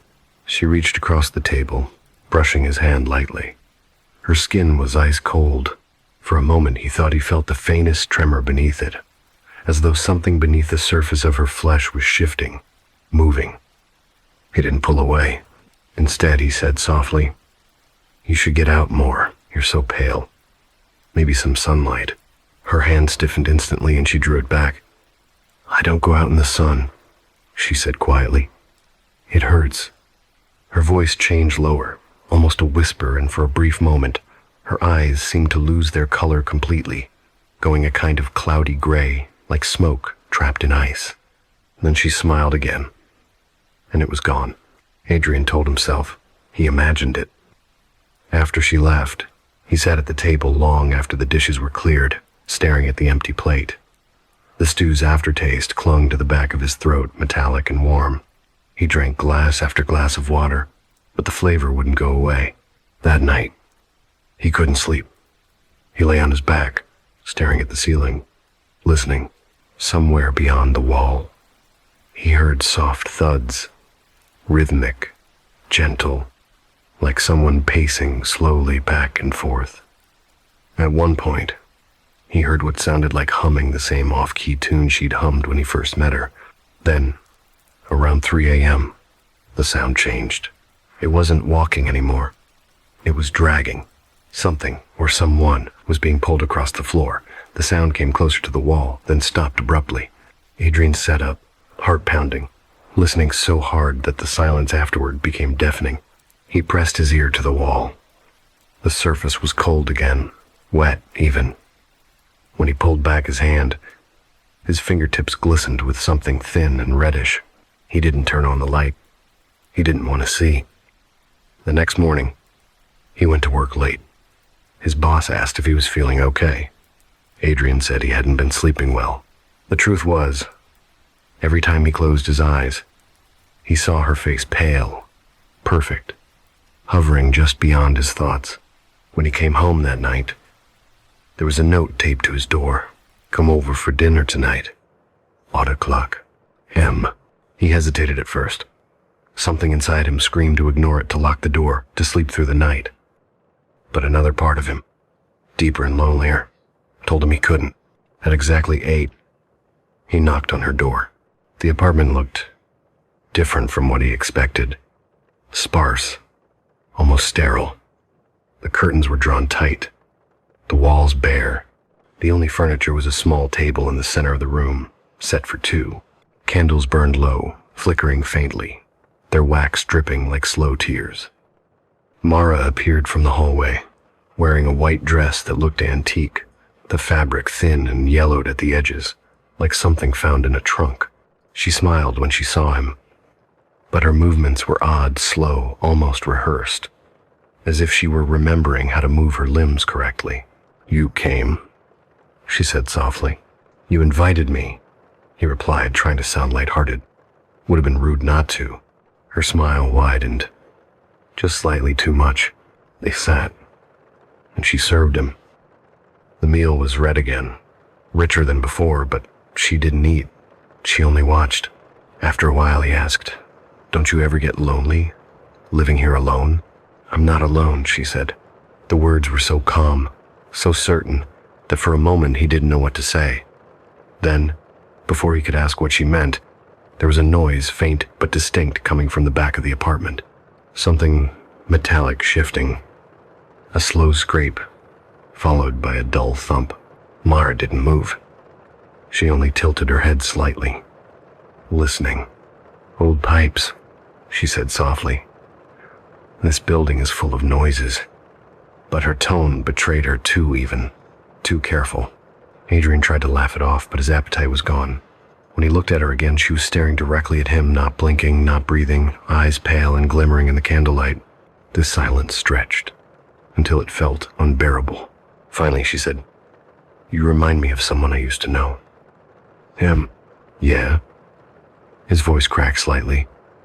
"A friend?" Her eyes flicked downward. "Something like that." She rose from the table. "Wait here." She walked toward the back hallway, her bare feet soundless on the wood floor. The sound came again, thump, scrape, and then silence. Adrian sat still, staring at the flickering candles. One of them sputtered out, and a faint draft brushed his cheek. When she returned, she was carrying a small glass jar. Inside was something dark and dense, floating in cloudy liquid. She placed it gently in front of him. "It's part of the recipe," she said. Adrian blinked. "What is it?" "Preserved blood," she said simply. "Old family tradition." She smiled again, calm, matter of fact, as though she'd said oregano instead. He tried to laugh, to play along, but the sound that came out was thin and hollow. "You're kidding, right?" She said nothing, only leaned forward, eyes fixed on him, her voice barely a whisper. "Do I look like I'm kidding?" Something about the way she said it, soft, steady, unblinking, made his skin crawl. He stood up abruptly, muttering an excuse. She didn't try to stop him, but as he reached the door, she said quietly, "You shouldn't leave hungry, Adrian. It's rude to waste what's been given." Her tone was so gentle that it took a moment for the meaning to sink in. He turned back. She was still standing by the table, one hand resting on the jar, her smile frozen in place. For a heartbeat, he thought he saw something move behind her. A shape, faint and human, reflected in the candlelight. But when he blinked, it was gone. He left without saying goodbye. That night, he scrubbed his hands raw at the sink, trying to wash away the faint scent of iron that clung to his skin. When he looked up, his reflection seemed slightly wrong. His skin was pale, almost gray. His eyes looked sunken, his lips dry. He blinked hard, and for a moment, he thought he saw her behind him, standing in the reflection's background. But when he turned, the room was empty. The dripping started again, soft, persistent, from somewhere near the wall. This time, though, he heard something beneath it, a whisper that almost sounded like his name, Adrian. He pressed both palms to the wall, shaking. "Mara?" he whispered. The whisper came again, clearer now. "Don't leave me." He stumbled back. His lamp flickered once, twice, then went out completely. The last thing he saw, just before the room fell into darkness, was the faint outline of a handprint appearing on the wall, pale, wet, and slowly dragging downward. The silence that night pressed down heavier than usual. Adrian lay awake on the couch, the sound of the ticking clock filling every corner of the apartment. The rhythmic tick-tock felt like a pulse that wasn't his own. He tried to sleep, but his body refused. His mind kept circling back to Maya, to the way her smile didn't quite reach her eyes anymore, to the faint sound of something dragging upstairs when she thought he was out. Earlier that day, he'd gone up to the rooftop to smoke. From there, he noticed something peculiar. The layout of the building didn't match what he knew. There was an extra window on the upper floor, one that shouldn't exist, according to the blueprints displayed on the notice board downstairs. The glass was dark, clouded, like it hadn't been opened in years. Now, lying in the dark, Adrian heard the sound again, soft, deliberate, like a body moving on wooden floorboards. Step, drag, step, drag. He sat up, heart hammering. The sound was directly above him. He glanced toward Maya's door. It was closed, no light seeping from underneath. "Maya?" he called out quietly. No answer. He stood and crept toward the staircase. The old steps groaned under his feet as he climbed. The air grew colder, denser, the smell of damp rot seeping from the walls. The corridor upstairs was narrow and unlit. Only one room should have been there. The storage room Maya had told him was empty and full of junk. But as he reached the top, he noticed the outline of another door faint, like it had been painted over. The paint was cracked around its edges, as if someone had once tried to seal it shut. He reached out, his hand trembling slightly, and brushed the surface. Cold dust clung to his fingertips. Something behind the door moved. Adrian froze. It wasn't the sound of furniture or the creak of the wind. It was a shift, a subtle, human sound, like a weight shifting from one foot to another. He stepped back, pulse racing. "Maya?" he called again, louder this time. Still nothing. He stared at the hidden door, fighting the rising dread. Then, without thinking, he turned and went back downstairs. He tried to tell himself it was none of his business that every old building had its secrets. Yet all night he couldn't stop hearing the faint dragging above, as if something behind that door had been waiting for him to come back. The next morning Maya was cheerful again, almost too cheerful. She made breakfast, humming softly to herself, but her movements were stiff, mechanical. Adrian noticed the bruises on her wrists had darkened, ringed in a faint purple hue. "Rough night?" he asked, pretending to be casual. She froze for just a second, enough for him to notice. "No," she said quickly, smiling. "I slept well." "You?" "Not great. I thought I heard someone walking upstairs." The fork in her hand stopped midair. Slowly, she lowered it. "It's an old building," she said after a moment. "The walls. They move sometimes. You should get used to it." Adrian tried to laugh, but the sound came out flat. Walls don't move like footsteps. Her eyes flicked up, and for a moment, he saw something cold and distant inside them. A warning, maybe, or a plea. Then she smiled again. "You think too much, Adrian." He wanted to drop the subject, but curiosity gnawed at him. When she left for work that afternoon, he waited 10 minutes, then went upstairs again. The hallway was empty, bathed in the dull light of late afternoon. Dust danced in the air like ash. He stared at the sealed door, heart thudding. This time, he brought a small screwdriver. The first scrape of metal against paint was deafening in the stillness. Bits of plaster fell away, revealing the outline of a brass handle underneath. He hesitated, then pressed down. The latch clicked open with an almost reluctant sound. The smell hit him first, a wave of sweet rot, heavy and moist, like meat that had been left out too long. He gagged but forced himself inside. The room was small and windowless, lit only by the weak light spilling from the hallway. Dust-coated furniture filled the corners. A broken vanity, a cracked mirror, an old chest of drawers. But it wasn't the furniture that made him step back, it was the bed in the center of the room. Someone was lying on it. At first, he thought it was a mannequin.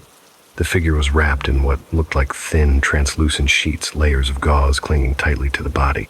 The shape was unmistakably human, though the skin beneath was gray, stiff.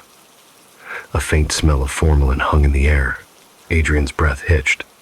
He leaned closer, and his stomach turned when he saw the hair, long, black, tangled across the pillow. "Maya," he whispered, but that wasn't possible. Maya was alive. She'd left the apartment hours ago. He took another step forward.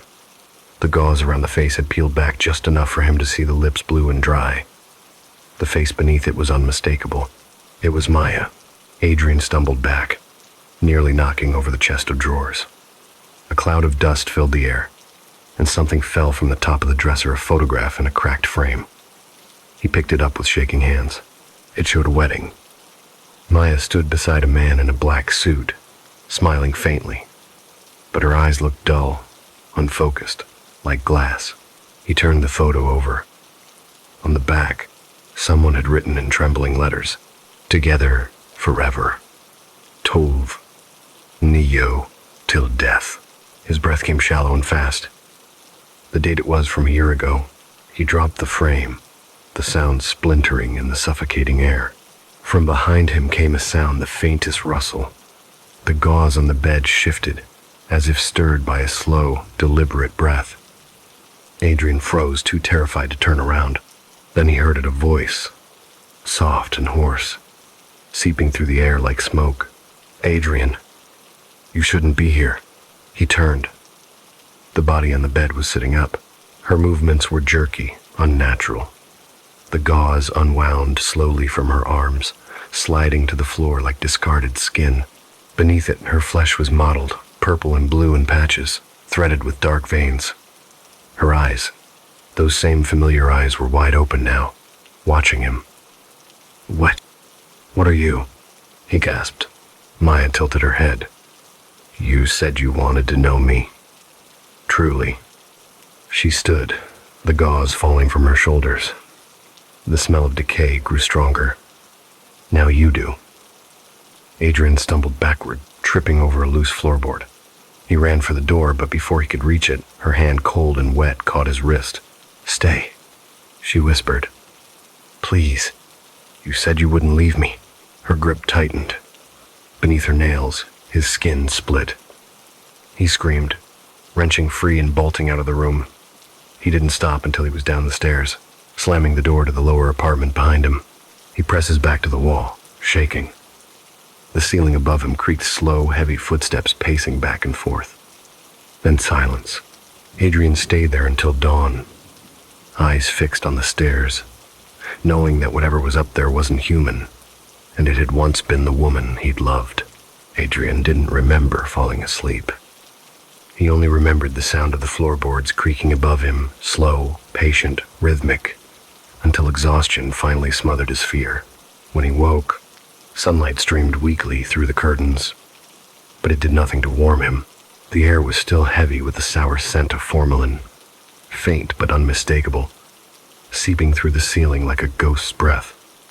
For a long moment, he just sat there, staring at the ceiling, convincing himself it had been a hallucination, a bad dream, born from loneliness and guilt. But the memory of Maya's cold, mottled skin and the way her dead eyes followed him refused to fade. He needed proof, something concrete. He climbed the stairs again. The hallway looked unchanged, silent as a tomb. The sealed door to the hidden room gaped slightly open now, just enough for him to see inside. He stepped forward, holding his breath. The bed was empty. The gauze and sheets that had once wrapped Maya's corpse lay scattered across the floor, stiff with dried fluids. She was gone. Adrian's pulse quickened. He backed away slowly, his throat tightening. "No," he whispered. "No, no, no." Then he saw muddy footprints leading out of the room, down the hallway, and toward the stairs, human-shaped but not quite right.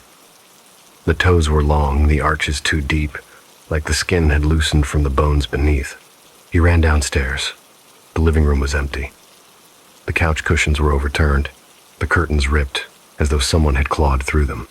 The front door stood ajar, letting in a strip of pale light that flickered faintly, like something was blocking the sun outside. He moved closer, peering through the crack. Something stood across the street. It looked like Maya, wearing the same pale dress she'd died in. Her posture was wrong. Her head tilted slightly too far to one side, her hair limp and clinging to her face as though she had just crawled out of water. She was staring directly at his window. Adrian stumbled back. His chest tightened. His breathing became shallow and rapid. When he looked again, she was gone.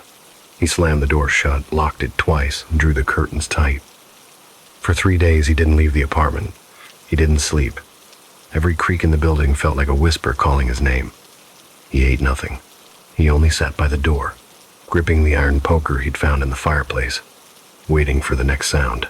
On the 4th night, the phone rang. The shrill tone split the silence.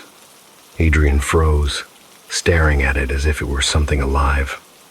The number on the screen was unfamiliar, but the area code was local. He hesitated before answering. "Hello?" At first, there was only static. Then, faintly, a voice fragile and soft, like the memory of sound. "Adrian, it's me." He dropped the phone. It clattered across the floor, but the voice continued to echo from the speaker, disembodied. "You said you wouldn't leave me," Maya's voice whispered. "You promised. We were happy." Adrian grabbed the phone, his voice trembling. "What do you want from me?" "I want what's mine," she said. "You took my warmth. You took my home. I want it back." Then the line went dead. He stood there, shaking, the silence around him growing thick. Somewhere outside, a floorboard creaked, then tap, tap, tap. The sound came from the window. A slow, deliberate knocking. He turned. Maya's face was pressed against the glass, pale and stretched. Her lips moved soundlessly, leaving streaks of moisture on the pane. Adrian screamed and dropped the phone. He stumbled backward, tripping over the rug. The window rattled, then shattered inward with a piercing shriek of glass. Maya climbed through, her movements jerky, mechanical, as if she were learning how to walk again. Her dress tore on the shards, revealing dark, withered skin beneath. The smell of rot filled the room. "Why did you leave me, Adrian?" she asked, her voice raw and broken. I didn't," he gasped, crawling backward. "You're dead, Maya. You died a year ago." She tilted her head, her neck cracking audibly. "Then why am I still here?" He grabbed the iron poker and swung. It hit her shoulder with a wet thud, tearing through the fabric. She barely flinched. Her eyes glistened with something close to sorrow. "You said you loved me," she whispered. "You said you'd never throw me away like he did." He stopped. "He?" Her face twitched, the lips curling into something between a smile and a grimace. "My husband," she said softly. "He promised forever, too." Adrian's stomach turned cold. The photo. The wedding picture from the hidden room. The date on the back. "You killed him," Adrian said, his voice shaking. She blinked slowly, then reached up to touch her neck, where the bruises had turned a deep violet. "No," she said. "He killed me." She stepped closer. Adrian raised the poker again, but she moved faster than he expected.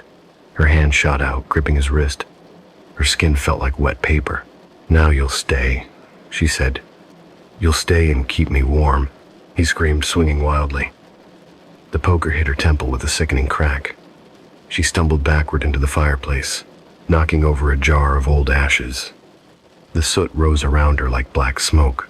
When it cleared, she was gone. For days afterward, the apartment stayed eerily quiet. Adrian packed what little he had left and moved into a cheap motel on the edge of the city. But peace didn't come. Every night he woke at exactly 3:12 a.m., the same time he'd found the hidden room. Sometimes he heard the faint sound of a woman humming. Sometimes he smelled damp roses and decaying lilies, the scent that once followed Maya everywhere. One night, desperate to sleep, he turned on the television. The screen flickered, the image warping for a second before stabilizing. A local news report was playing. Investigators have reopened the case of Maya Lovell, who was found dead in her apartment 1 year ago today. Police say her body was discovered wrapped in bandages, suggesting post-mortem preservation. The suspect, her husband, remains missing. Adrian froze. The photo on the screen, Maya in her wedding dress, stared back at him with glassy eyes. The newscaster continued. However, residents of the building claimed to have seen a woman matching her description entering the premises late at night. The image flickered again, replaced for a moment by static, then a frame of something else, a video feed. Adrian's old apartment. The camera was tilted slightly upward, showing the staircase that led to the hidden room. The door was open, and standing in the doorway was Maya, staring directly into the lens, her head tilted, her smile faint but unmistakable. The feed cut. The TV went black. Adrian's breath quickened. Slowly, mechanically, he turned toward the mirror beside his bed. In its reflection, behind him, he saw her standing in the corner, her body barely holding together, her voice a whisper against the silence. "Forever, Adrian," she murmured. "You promised." The light flickered once. Then the screen of the TV turned back on by itself, showing nothing but static and a faint outline of two shadows merging into one. The motel room smelled of mildew and stale cigarettes. Adrian had been there for 12 days, 12 nights of restless sleep, of watching the shadows crawl across the faded wallpaper, of counting the seconds between the hum of the fridge and the whispering that sometimes crept in through the air vent. He kept the curtains drawn tight, afraid that if even a sliver of moonlight reached the room, she might find him again. The TV was always on, muted, showing anything. Late-night infomercials, static, reruns of sitcoms with laugh tracks that felt like ghosts giggling in another room. He hadn't left except to buy more whiskey and instant noodles. But tonight, something was different. The clock on the nightstand had stopped at 3:12 a.m. again. The same cursed time. The hum of the refrigerator had died, and from somewhere beyond the door he heard a faint tapping. Tap, tap, tap. 3 slow deliberate knocks. Adrian froze. The poker wasn't here anymore. He'd left it behind in the apartment, still slick with her blood if it was blood at all. He swallowed hard and crept to the peephole. The corridor outside was empty. The buzzing fluorescent lights cast a pale, jittery glow across the stained carpet. Nothing. Then he heard it again, this time, from the bathroom. He turned. The sound of dripping water echoed from the other side of the door, though he hadn't used the sink in hours. His throat tightened. He stepped forward, his bare feet sticking to the cold linoleum floor. The mirror was fogged, as if someone had taken a long, hot shower. Slowly, with shaking fingers, he wiped a streak across the glass. For a split second, he thought he saw his reflection, but the eyes weren't his. They were too wide, too dark, and smiling. He stumbled back, knocking over the waste bin. It clattered to the floor, scattering tissues and scraps of paper. He blinked hard, but when he looked again, the mirror was empty. A small sound broke the silence, the faint hum of music. A melody. A lullaby. He knew it. It was the same song Maya used to hum while cooking dinner. Low, wordless, sweet and tragic, like something remembered from another life. He turned toward the room. The TV was off, though he didn't remember turning it off. The static had been replaced by silence. Then, slowly, the screen flickered on. A recording was playing. It was his apartment. The camera was shaky, the image tinted blue, as if filmed at night. The point of view walked through the living room, past the broken glass, and into the bedroom.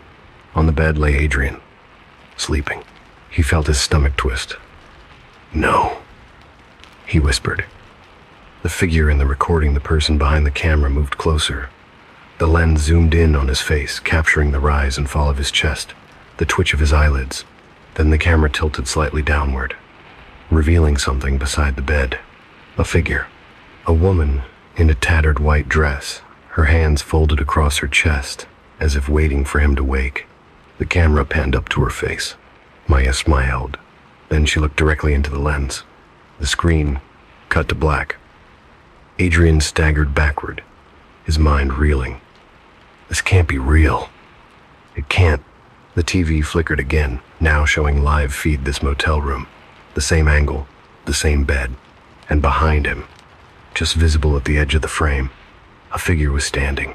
He turned. Maya was there, her head tilted slightly, her hair hanging limp and wet, her skin cracked like porcelain left in the sun too long. The air around her shimmered faintly, cold enough to sting his lungs. "Why did you run, Adrian?" she whispered. "You said you'd stay." He backed away until his shoulders hit the wall. "You're dead, Maya. You're dead." She smiled faintly, her lips trembling. "So, are you?" she said. The words slid into his mind like ice. He shook his head violently. No, I'm alive. She reached out, her fingers brushing his cheek. They felt soft, almost warm, but the warmth wasn't human. It was the warmth of decay, of something that should have been cold learning to mimic the living. "You don't remember?" she murmured. "You came back to me. You said you couldn't live without me." "I never." She pressed a finger to his lips. "Shh, don't lie to your bride."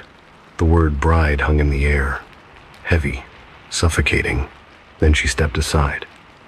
Behind her, on the motel bed, Adrian saw something he hadn't noticed before.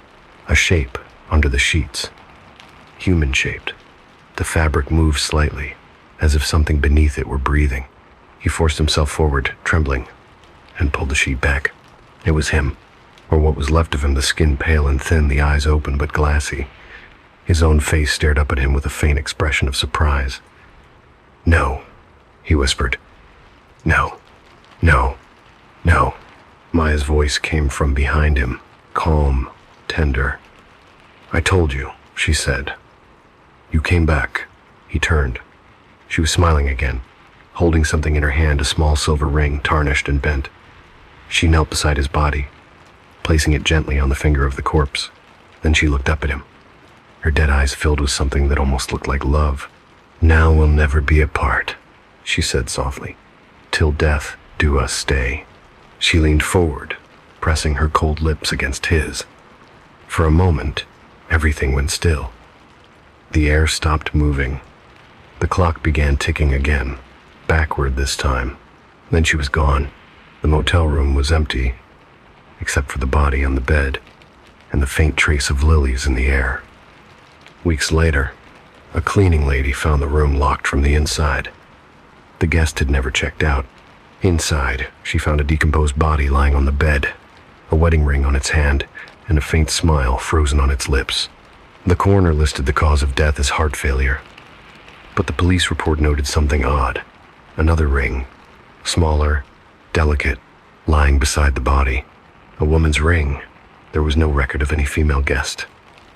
And when they checked the motel's security footage, they found nothing unusual except one short clip at 3:12 a.m., when the hallway camera briefly showed a figure in a long, white dress walking out of the room and down the corridor, humming a lullaby.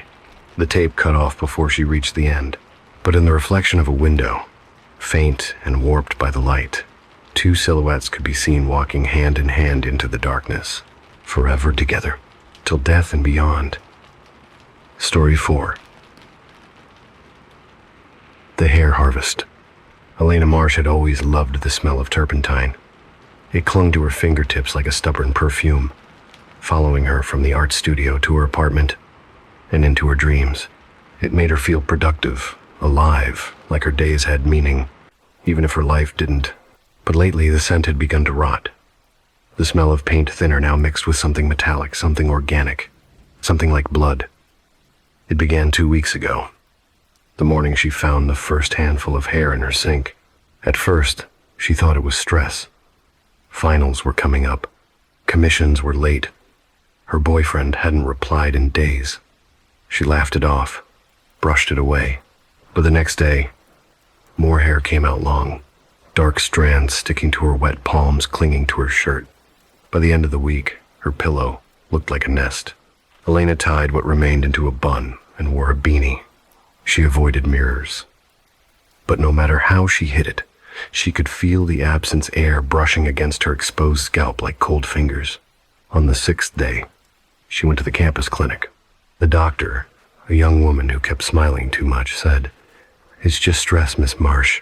Try vitamins, maybe iron supplements." She handed Elena a pamphlet about anxiety and self-care, the kind that no one reads. When Elena left the clinic, she looked at her reflection in a dark window and saw the faint gleam of her scalp. Her heart clenched. Something in her body was dying and she didn't know what. Her apartment on Bloom Street was an old, rotting structure where paint peeled like dead skin. Pipes clanged at night, and sometimes, from the vent, she could hear laughter. Not the kind you imagine, but soft, childlike giggles, echoing faintly as if through water. Elena told herself it was neighbors, old pipes, imagination. Still, she began sleeping with her headphones on. She worked at night in her small corner studio, half filled with unfinished canvases, a dying fern, and the smell of stale coffee. She tried to paint, but her hands trembled. Her brush strokes looked frantic, disturbed. Every portrait she painted that week had the same hollow eyes, the same dark mass of hair swallowing the face. By Thursday, she started coughing. Not a normal cough, but dry, violent, with a taste of copper. She checked her tongue in the mirror one morning and saw a thin strand of hair sticking between her teeth. She gagged, pulling it out, only to feel more resisting deep in her throat. She vomited over the sink. A clump of hair, black and slimy, slid out and coiled in the drain like a small animal. Elena cried until her chest ached. When she turned on the tap, the water swirled the hair away, but the drain didn't clear. She could still see something dark swirling below the metal grate, something that looked like it was breathing. That night, she received an email from Dr. Rovan Silas. Subject, The exhibit, Body. Your submission for the Anatomy of Silence show caught my attention. I see something alive in your decay. Would you like to visit my studio? I believe we could help each other. Elena didn't remember submitting her portfolio to that exhibit, but her name was there. Attached was a screenshot of her profile on the gallery site, along with 3 of her works portraits she hadn't uploaded anywhere. She froze. Someone had access to her files. The last line of the email read, I work at the old textile warehouse near the river. You'll know it by the smell of salt and rust. She should have deleted it. She should have reported it. But something about his words, something alive in your decay, echoed in her skull like a whisper she already knew. When she arrived at the warehouse 2 days later, rain drizzled over the street, turning everything silver and sickly. The building loomed like a spine of concrete and iron. Windows boarded up except for one where faint light bled through. She hesitated at the door, hand hovering over the rusted handle. The metal was cold, wet. From inside came a faint hum like machinery, or a distant choir breathing in unison. The door creaked open before she touched it. Doctor. Rowan Silas stood in the threshold. He was taller than she'd imagined. Thin but strong, with pale eyes that didn't blink often. A thick scarf wrapped his neck, and his hands were gloved in black leather despite the warmth of the evening. Miss Marsh, he said, smiling faintly. You came. His voice was calm, too calm. She noticed the faint rasp beneath it, like dry paper, rubbing against skin. The studio smelled faintly of ash and oil. Sculptures filled the space tall, winding figures made of twisted threads, fibers, and something that shimmered like wet silk. She leaned closer to one and realized the threads weren't fibers at all. They were hair. Some were dark, some pale, some gray and brittle. Hundreds of strands woven tightly into shapes of human forms. Some standing, some kneeling, some lying with heads tilted back, mouths open in silent screams. She shivered. They're beautiful, she whispered, though the word felt wrong. Silas tilted his head. You understand the language of remnants, then? Hair remembers the body. It grows from death and survives beyond it. He circled around her slowly, studying her face, as though sketching her in his mind. You've been shedding, he said softly, not as a question, but as a fact. Her stomach turned. How do you know that? He smiled.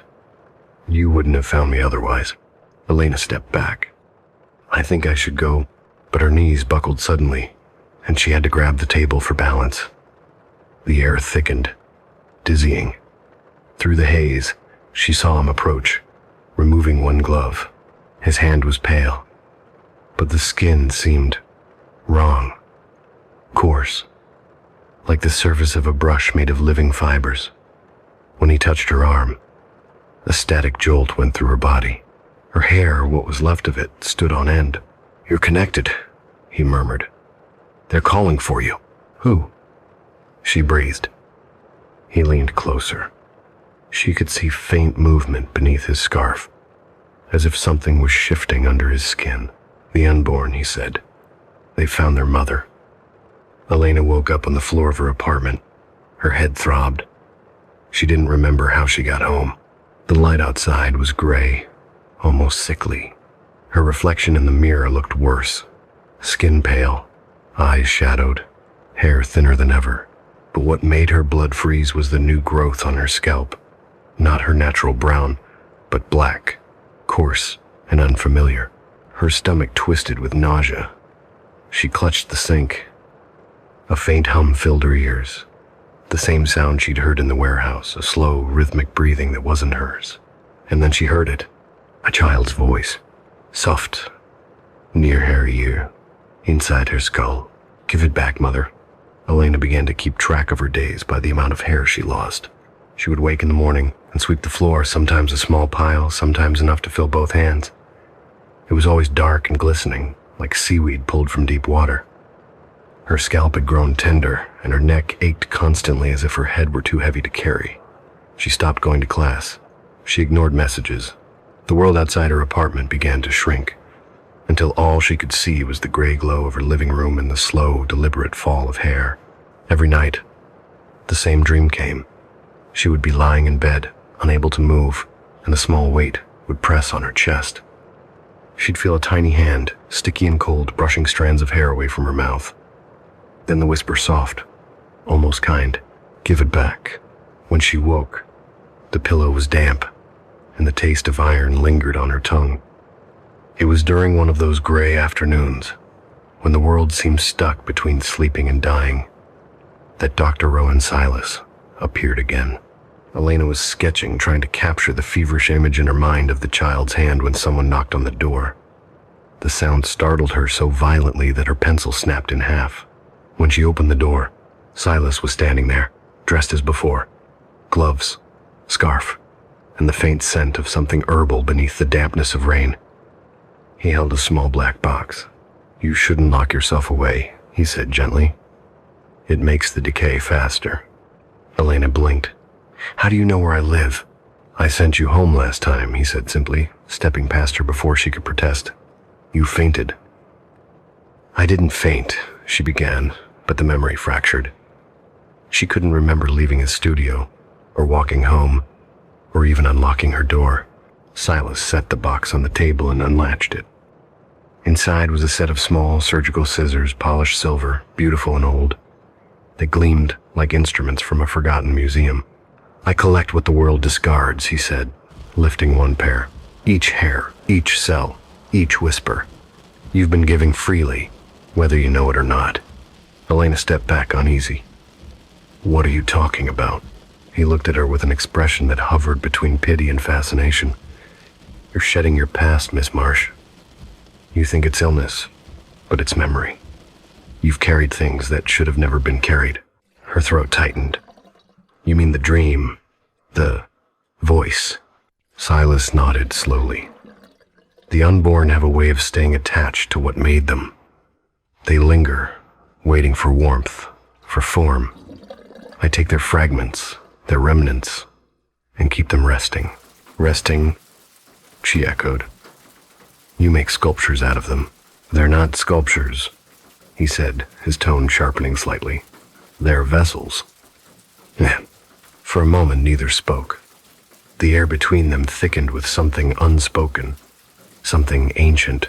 Finally, Silas took a step closer, holding out the scissors. "Let me take what's left. I can stop the dreams, the pain. You'll feel lighter." Elena looked down at the scissors, then at his gloved hand. Her skin crawled. She shook her head. "No," he smiled faintly. Not angry, almost amused. "Everyone says no at first."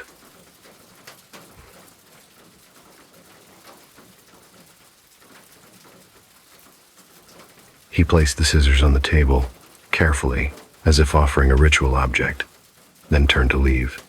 At the door, he paused. "If you change your mind," he said softly, "don't look in the mirror tonight." And then he was gone. Elena didn't sleep that night. She sat by the window with a blanket around her shoulders, watching the city's glow fade into fog. At some point, she dozed off. When she opened her eyes, it was still dark, but the room had changed. It wasn't her apartment anymore. The walls were too tall, the air too thick. The floorboards glistened as if wet. She heard a soft humming, low and rhythmic. Ahead of her, a faint light pulsed behind a curtain. "Elena." The voice was not human. It was layered, as if spoken through a mouthful of air. She moved toward the curtain, her bare feet sticking to the floor. When she pulled it back, the breath left her lungs. Dozens of figures stood in the dim room, tall, slender, human-shaped, each wrapped in hair. They swayed gently, the strands moving like seaweed under a current. Faces were barely visible beneath the woven strands, pale and featureless, mouths slightly open. One of them turned toward her and whispered, "Give it back." "Him." Elena screamed, but no sound came out. Her throat felt clogged, heavy. When she touched it, she felt something slick between her fingers. She pulled, and a strand of hair slid out from her mouth, long and wet. Another followed. Then another. She clawed at herself, dragging out handfuls of hair from her throat, sobbing. The figures moved closer, their whispers rising in unison. "Give it back. Give it back. Give it back." She fell to the floor. The world folded inward darkness, and the smell of blood and decay swallowing her whole. She woke to daylight. Her mouth was dry, and her nails were broken, stained with something black. The table where Silas had left the scissors was empty. She searched the apartment, every corner, every drawer. Nothing. But in the sink, where she had once found her hair, was now something else. A small braid, neatly tied with a piece of white thread. It wasn't hers. The hair was too light, too fine, like that of a child. Under the braid was a note written in elegant, slanted handwriting. "The collection grows. Thank you for your contribution." The next few days blurred into each other. Elena could barely eat. She started hearing faint movements behind the walls, scratches, small thumps, a whisper that followed her from room to room. She avoided mirrors. But one evening, unable to resist, she stood before the one in her bathroom. The glass was fogged from the shower. She wiped it with trembling hands. Her reflection stared back pale, hollow-eyed, and stranger than before. Her hair was still thin, but there were new patches now, dark and coarse, growing along her temples and the back of her neck. The strands didn't match her scalp. They looked stitched in, like someone had replaced parts of her. And behind her, in the mirror, the door moved. She turned sharply. Nothing. When she looked back, the reflection of the door was open, revealing a narrow hallway she had never seen before. Faint light flickered within. Her heart pounded. She took one hesitant step forward. The hallway wasn't real, it couldn't be. There was no such door behind her. But when she reached out, her fingers touched cold metal. The doorknob. It turned, on its own. The hallway beyond was narrow, lined with strands of hair hanging from the ceiling like curtains. The air was damp and smelled faintly of salt and oil. She stepped through, trembling. Her bare feet brushed against something soft tufts of hair scattered like dead leaves. At the end of the hall was a single light, pulsing faintly. Dr. Silas stood beneath it. He wasn't wearing a scarf. The skin of his neck was covered in coarse black hair that moved shifted as if breathing. His eyes gleamed like glass marbles under the flicker of the light. "Welcome back," he said softly. "You came willingly this time." Helena's voice broke. "What do you want from me?" Silas raised his hand. The glove was gone. His fingers looked like strands woven together, each joint bending slightly wrong, each movement accompanied by a soft rasping sound. "I told you," he whispered. "I collect what remains. You ready to let go now?" Well, he stepped closer, and she felt her body freezing, not from fear, but from something deeper. The air around him was heavy, magnetic. "You're not human," she breathed. He smiled, faintly.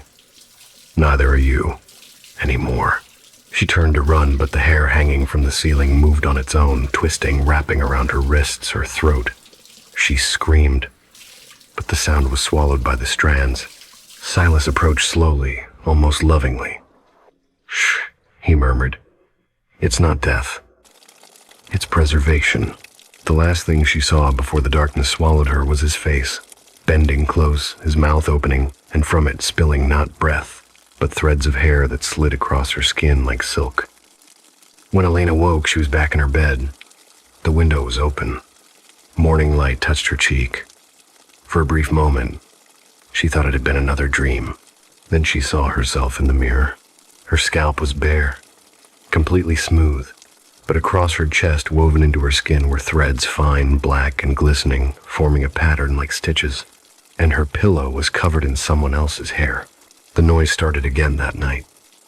A soft dragging sound, like heavy fabric or something wet, sliding across the wooden floor above Lily's room. She sat up in bed, staring at the ceiling, her phone flashlight trembling in her hand. 2:17 a.m. The sound came in intervals: stop, scrape, pause, scrape again. At first, Lily thought it was the old pipes or maybe a rat, but she knew better. There was no room directly above hers. At least, that's what the landlord had told her. The next morning, she confronted Mr. Gray. "I keep hearing noises upstairs," she said, crossing her arms. "Dragging sounds. Every night." Mr. Gray looked up from polishing one of his glass cases, his face calm as always. "Perhaps it's just the building settling. She's old. You'll get used to her noises." "I checked the blueprints," Lily said. "There's supposed to be only 2 floors, but the ceiling above my bedroom is way higher than it should be." "What's up there, really?" For the first time, Mr. Gray hesitated. His smile wavered, then returned, colder. "Nothing that concerns you, Miss Rivers. Please respect the house's privacy." "The house's privacy?" Lily frowned. That's a weird way to put it. He didn't answer. He just turned away, humming softly a tune that Lily realized matched the rhythm of the scraping she'd heard the night before. That evening, when the sun dipped behind the neighboring apartments, Lily noticed something new: a small circular shadow stain on her ceiling, just above her bed. At first it looked like water damage, but when she stood on a chair to touch it, her fingertip brushed something rough and dry like plaster flaking over bone. She stepped back, heart racing. The ceiling throbbed faintly, as though something beneath it was breathing. She grabbed her phone and dialed Nina, her friend from the art school she'd dropped out of last year. "Nina, I think my landlord's hiding something. There's a sealed-off room above my ceiling." "Lily," Nina sighed, "you've been living in that creepy place for 2 weeks. Maybe you're just stressed out, sleep-deprived or something." "No, I hear footsteps every night. And," she lowered her voice, "I think he's keeping sculptures, human-shaped ones. I saw one in the parlor yesterday. It looked too real." Nina chuckled nervously. "Okay, but that's just his art thing, right? He collects old statues." "You said that." "Yeah," Lily whispered. "But yesterday, I saw one wearing the same jacket as the last tenant's photo on the notice board." By midnight, Lily made up her mind. If Mr. Gray wouldn't tell her what was upstairs, she'd find out herself. She grabbed a flashlight, a screwdriver, and a chair. The dark stain on the ceiling had spread, forming a subtle ring. She positioned the chair beneath it and started prying at the old plaster. It came off in brittle chunks, revealing a hidden wooden hatch. The hinges were rusted but still functional. Her pulse quickened. She pulled it open. A thick smell of clay and rot poured down, making her gag. When she lifted the flashlight, she saw a ladder extending into the darkness above. The wood creaked under her weight as she climbed. At the top was a narrow corridor, walled with cracked plaster and faint murals of figures that looked unfinished. Her light trembled over something written in faded charcoal along the wall. "Those who stay must be shaped again." She reached a door at the end of the hallway. Its surface was uneven, coated in a layer of hardened clay. When she pushed, it groaned open, revealing a massive hidden studio. Statues filled the room, dozens of them, arranged in perfect poses. Some looked like angels, others like ordinary people mid-motion, walking, screaming, praying. Each sculpture was covered in a thin film of dust and something like ash. Lily stepped closer, brushing the nearest one's cheek. It was warm. She stumbled back, nearly tripping over a crate. Inside were tools, scalpels, brushes, glass eyes stored in small velvet boxes. And next to them, a row of Polaroids labeled by name and date. Her name was on one of them, dated tomorrow. Her breath caught. She turned toward the door, but a faint sound froze her in place. Someone was humming, that same slow, rhythmic tune she'd heard before. Mr. Gray stepped out from behind one of the statues, his hands gloved in clay, his smile steady. "I was hoping you wouldn't come up here just yet," he said softly. "The room isn't ready for visitors." Lily stumbled backward, gripping her flashlight like a weapon. "What the hell is all this? What are you doing to these people?" He tilted his head. People? He chuckled. No, no, my dear. They were people. Now they're perfect. Eternal. Safe from time. He moved closer, his boots leaving faint imprints on the dust. You don't understand the beauty of stillness. I shape them so they can stay. Forever. She backed into a table, knocking over a glass jar. Inside was a human hand delicately coated in porcelain. Her stomach turned. Stay away from me, she hissed. Oh, Lily, Mr. Gray said gently. You've already stayed longer than you should have. The light flickered. The statues around them seemed to shift ever so slightly. Heads turned, mouths parted. She could swear she heard soft exhalations, like sleeping breaths. She swung the flashlight wildly, hitting one of them. The statue cracked open at the shoulder, revealing not stone but skin beneath a layer of hardened plaster. She screamed. Gray's voice was calm, almost tender. They don't like sudden movements. You'll frighten them. She ran. The door slammed shut behind her, but she didn't stop. She threw herself down the ladder, hitting the floor hard. The hatch above her creaked as he tried to pull it open. Lily pushed the dresser beneath it and stumbled to the window. Outside, the rain blurred the city lights into long silver streaks. She didn't care. She jumped. When she woke, she was in a hospital bed. The doctor said she'd suffered a mild concussion. The police searched the house. They found the statues, the tools, the Polaroids, but no sign of Mr. Gray. The studio upstairs, they said, didn't exist. There was no hidden floor, no extra room. The hatch she'd described was nothing but smooth ceiling. They said she was lucky to be alive, but when she closed her eyes that night, she saw him again, his calm, gray smile and the faint hum of his song. And in her dreams, she stood in that room again, surrounded by silent figures with blank faces. Except now, one of them had her own. Lily hadn't been back to the house for 3 months. After the fall, after the hospital, after the police told her she was hallucinating from stress and trauma, she swore she'd never see that place again. But that promise didn't hold, because last night, she received a package. It came with no return address, wrapped in brown paper and sealed with a strip of red wax, an old-fashioned touch that didn't fit the modern courier label. Inside was a small porcelain figurine of a bride. The face was delicate, unfinished. The eyes were smooth, blank ovals, but the hair was unmistakable. It was hers. A faint smell of clay and antiseptic hung in the air. Beneath the figurine was a note written in gray ink. The collection isn't complete without the bride. Gee. Lily stared at it for a long time. She didn't even notice that her hands were shaking until the figurine slipped and hit the floor, shattering into dust and skin-colored fragments. Inside one of the pieces was something soft, a lock of real hair, sealed in the porcelain. Blonde. Hair blonde. That night she barely slept. When she closed her eyes, she saw flashes, the statues breathing, the humming song, the hollow echo of Mr. Gray's voice saying, "Stay forever." By dawn, the decision was made. She couldn't live with not knowing. She needed to go back.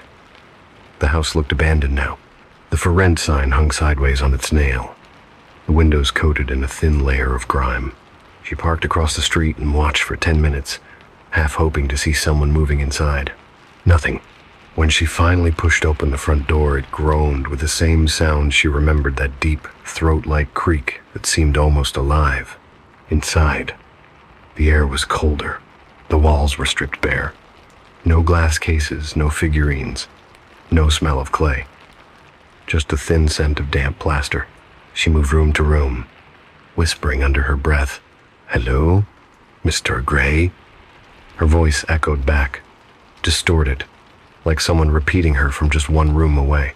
Then she saw it at the end of the hall, the bride figurine, whole again, standing on the floor, facing her. Lily froze.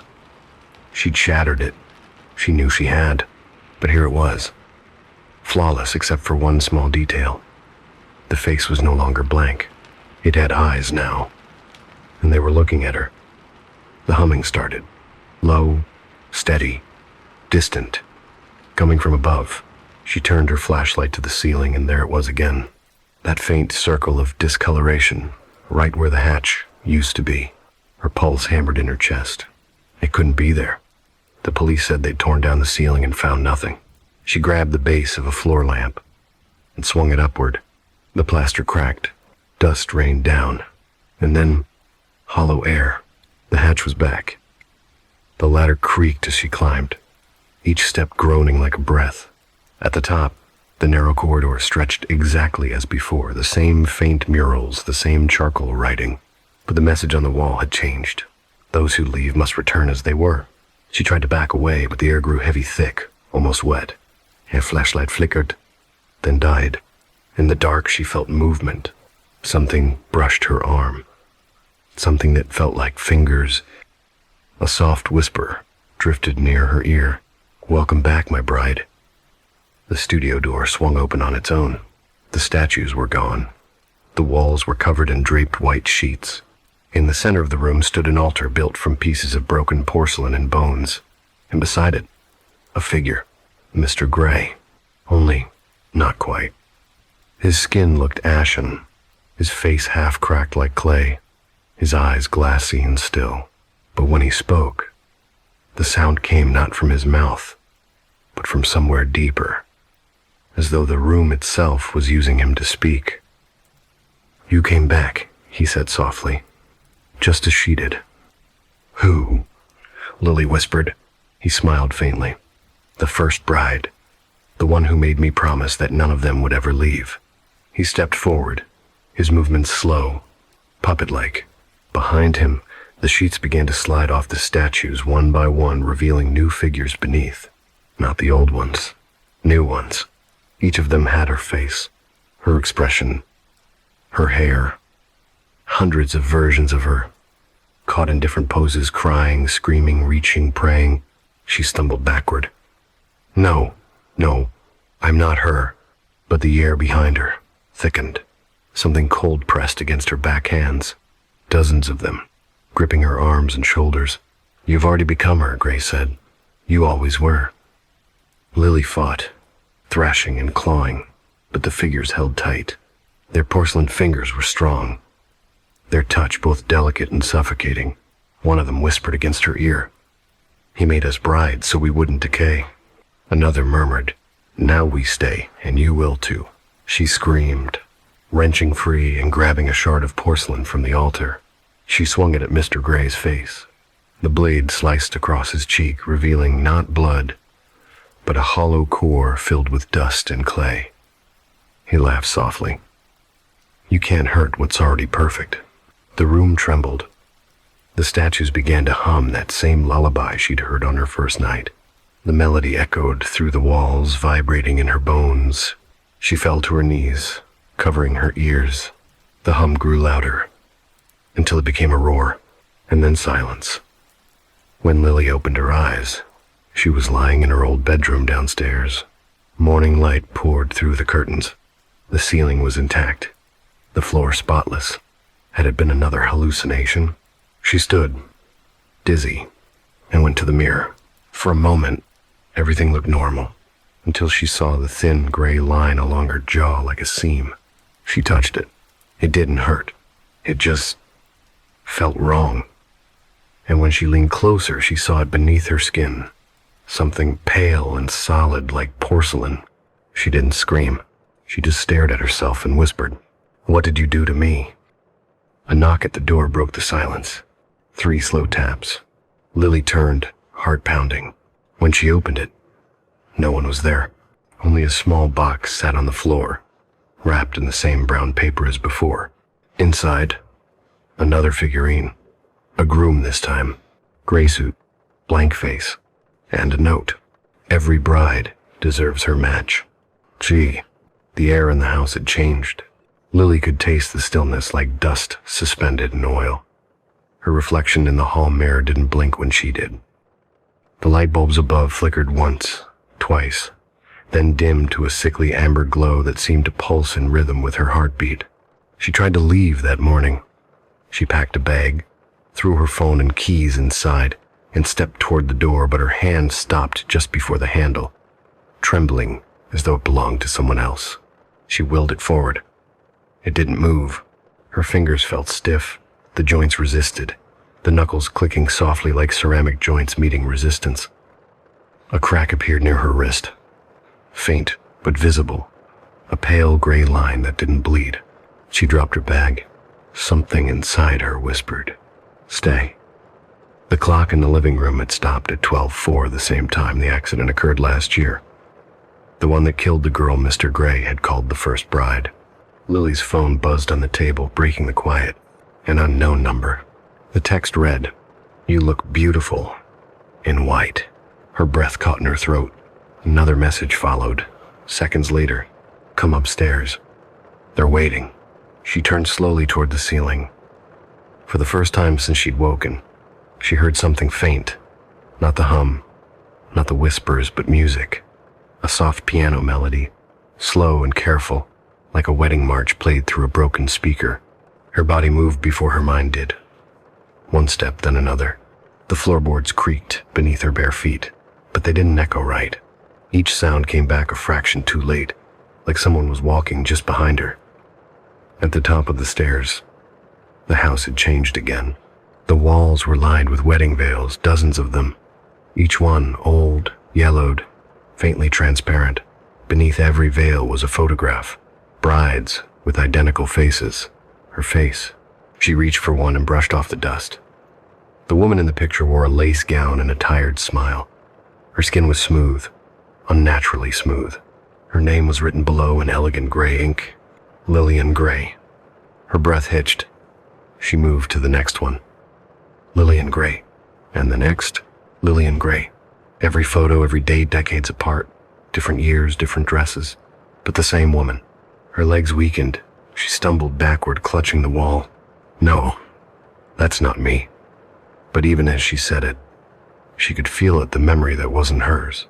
A hand sliding a ring onto a finger. A kiss that tasted like clay. A voice whispering in her ear, "Till death do us stay." The music stopped, and in its absence she heard breathing soft, rhythmic, steady, coming from the hidden studio. The door was open this time. Inside, the altar was gone. The statues were gone. Only one figure remained in the center of the room. Mr. Gray. He sat upright in a chair, wearing a groom's suit, his hands folded neatly on his lap. But he wasn't moving. His skin was cracked, his mouth sealed shut with dried porcelain, and behind him a mirror. Not a normal mirror. A full-length one, framed in black, its surface rippling faintly as though alive. Lily stepped closer. In the reflection, she saw herself standing next to him, wearing a white gown. Her reflection smiled. She didn't. She reached up, her hand trembling, and touched the seam on her jaw. It opened under her fingers like soft clay. No blood, no pain, just separation. The reflection leaned closer, lips moving soundlessly. Then, for the first time, it spoke aloud, not through glass, but through her own mouth. "I do." Her hand jerked away. The mirror rippled violently. A figure stepped out, not a reflection anymore, but solid, real, cold. It was her, down to the smallest freckle, but perfect. Her double smiled with glassy eyes and said, "You left before the vows were complete." Lily stumbled back. "You're not real." But the double reached forward, touching her cheek. "Neither are you." And the moment their skin met, Lily saw everything, the creation, the molds, the breathless brides that came before her. All of them sculpted, broken, remade. The collection wasn't art. It was preservation. Mr. Gray had never sculpted beauty. He had copied it. Each bride that came into his life, he remade her in porcelain to keep her from rotting, from leaving, from dying, until eventually, the sculptures learned to live longer than their maker. And now, they kept the vow themselves. The double took her hand. "He made us, but we sustain the marriage now. The house, the air, the silence, all of it breathes through us. You can fight it, or you can stay." Lily pulled away, stumbling toward the door, but it had vanished. The walls were closing in, reshaping into smooth porcelain. She could hear the whisper of hundreds of voices, all hers, murmuring from beneath the floorboards. Stay. Stay. Stay. Her legs gave out. She fell to her knees. The double knelt beside her and pressed something cold into her palm, a wedding ring, its metal dull and pitted with age. Every bride returns home, the double whispered. Now it's your turn to rest. Lily looked at the ring. Inside the band, she could see faint engravings, dozens of tiny initials, carved layer upon layer, impossible to count. The ring fit perfectly. When she slid it on, the house sighed. Days passed, or maybe hours. The neighbors said they heard strange music from the abandoned house again, soft piano, and a woman humming in perfect tune. When the landlord finally entered to inspect it, he found the place spotless. Only one item remained, a small figurine on the mantelpiece, a bride in a lace gown, her eyes closed in peace, her smile serene. At her feet was a second figure, a groom, holding her hand. Both were signed with the same initials carved neatly at the base. G. L. When the light hit them just right, a faint shadow stretched across the wall, the outline of a couple standing side by side, still holding each other. And somewhere inside the silence, a voice whispered, almost tenderly, "Till death do us stay." Story 5. The repeating knock. It began as a sound. Not a scream, not a cry, just a sound. A dry tick, sharp as glass tapping against glass. Every night, exactly at 11. Eliza noticed it on the third night after moving into her new apartment. A compact, modern unit wedged between two aging buildings in the industrial quarter of the city. She liked the view, a skyline of dim amber windows and exhaust smoke. She liked the isolation too. At least, she thought she did. On the first night, she had dismissed the sound as pipes cooling, or maybe someone upstairs setting down a cup. The second night, she told herself it was her mind playing tricks after too many hours editing at her desk. But on the third night, when the ticking came again, right on the stroke of 11, she realized it wasn't coming from above or below. It was coming from inside her apartment. At first it was faint, rhythmic, deliberate. 3 taps, a pause, then one more. Tick, tick, tick, tick. She froze, her hands hovering above her keyboard. Her headphones were off, the room silent, except for the low hum of the refrigerator and the city's heartbeat outside. When the clock on her screen flicked from 10:59 to 11, the noise stopped, and she sat there, pulse hammering, staring at the reflection of her own face on the black monitor. The next day, Eliza mentioned it casually to her neighbor, Miss Crane, a woman in her 60s who always wore mauve lipstick and smelled faintly of bleach. "You said you hear it every night?" the woman asked, her voice clipped but oddly curious. "Elven sharp, like tapping. Metal against glass, maybe. It's always the same pattern." Miss Crane's eyes flickered toward the hallway. "You live in 4B, don't you?" "Yes." A beat. Then it's not the pipes. Eliza waited, but Miss Crane didn't elaborate. Instead, she smiled a dry, stretched smile and said, "Just don't answer if it starts talking back." Then she closed her door. That night, Eliza sat with all the lights off, just to hear better. At 10:59, her phone's clock ticked away seconds she could feel. She didn't blink, didn't move. And then, tick, tick, tick, tick. The same rhythm, the same direction. This time, she followed it. The sound wasn't random. It was coming from her living room specifically, the far corner near the window. She crouched down, feeling along the floorboards. Nothing. Then she noticed something strange. A small square of the wall that looked slightly newer than the rest. A patch, maybe, painted over in a tone just a bit too pale. When she pressed her ear to it, the ticking pulsed through the drywall. Something was behind there, something that knew the time. The next morning, Eliza pried the patch open. The plaster cracked easily, it wasn't even fixed properly. Behind it, there was a hollow cavity barely big enough to fit a small box, and inside that cavity was A recorder. Old, dust-coated, with a small tape labeled simply 11 p.m., room 4B. She didn't press play immediately.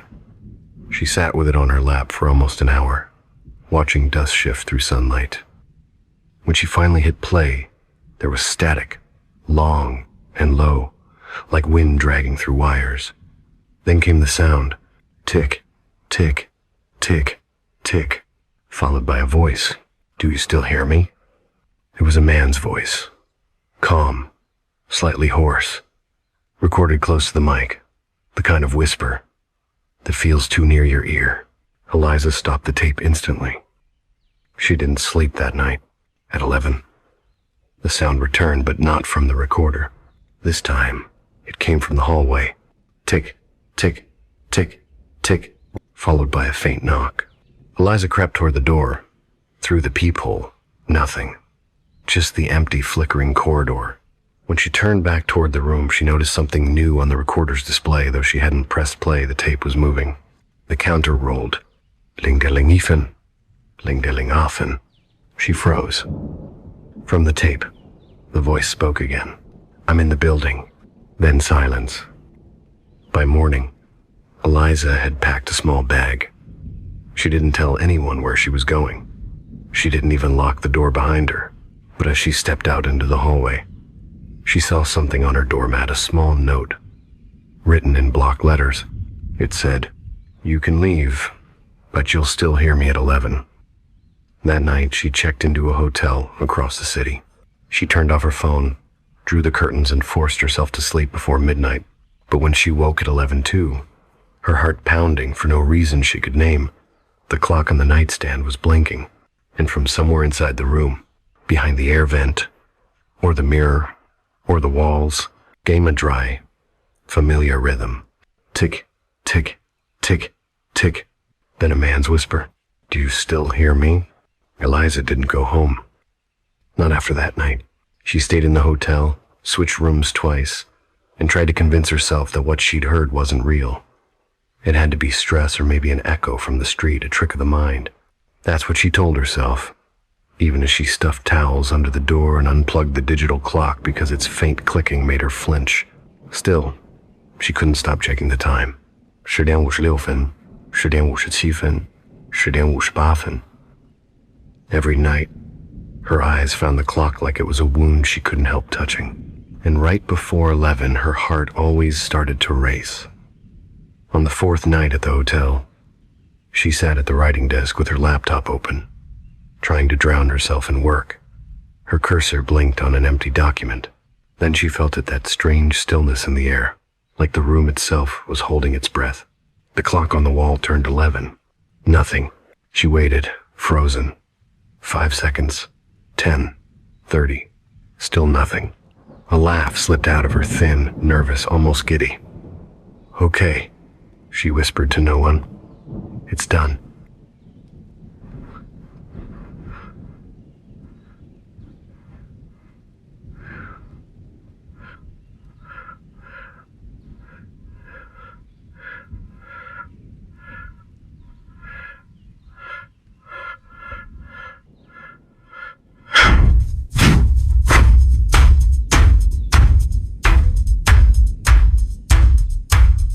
Then, faintly, she heard it.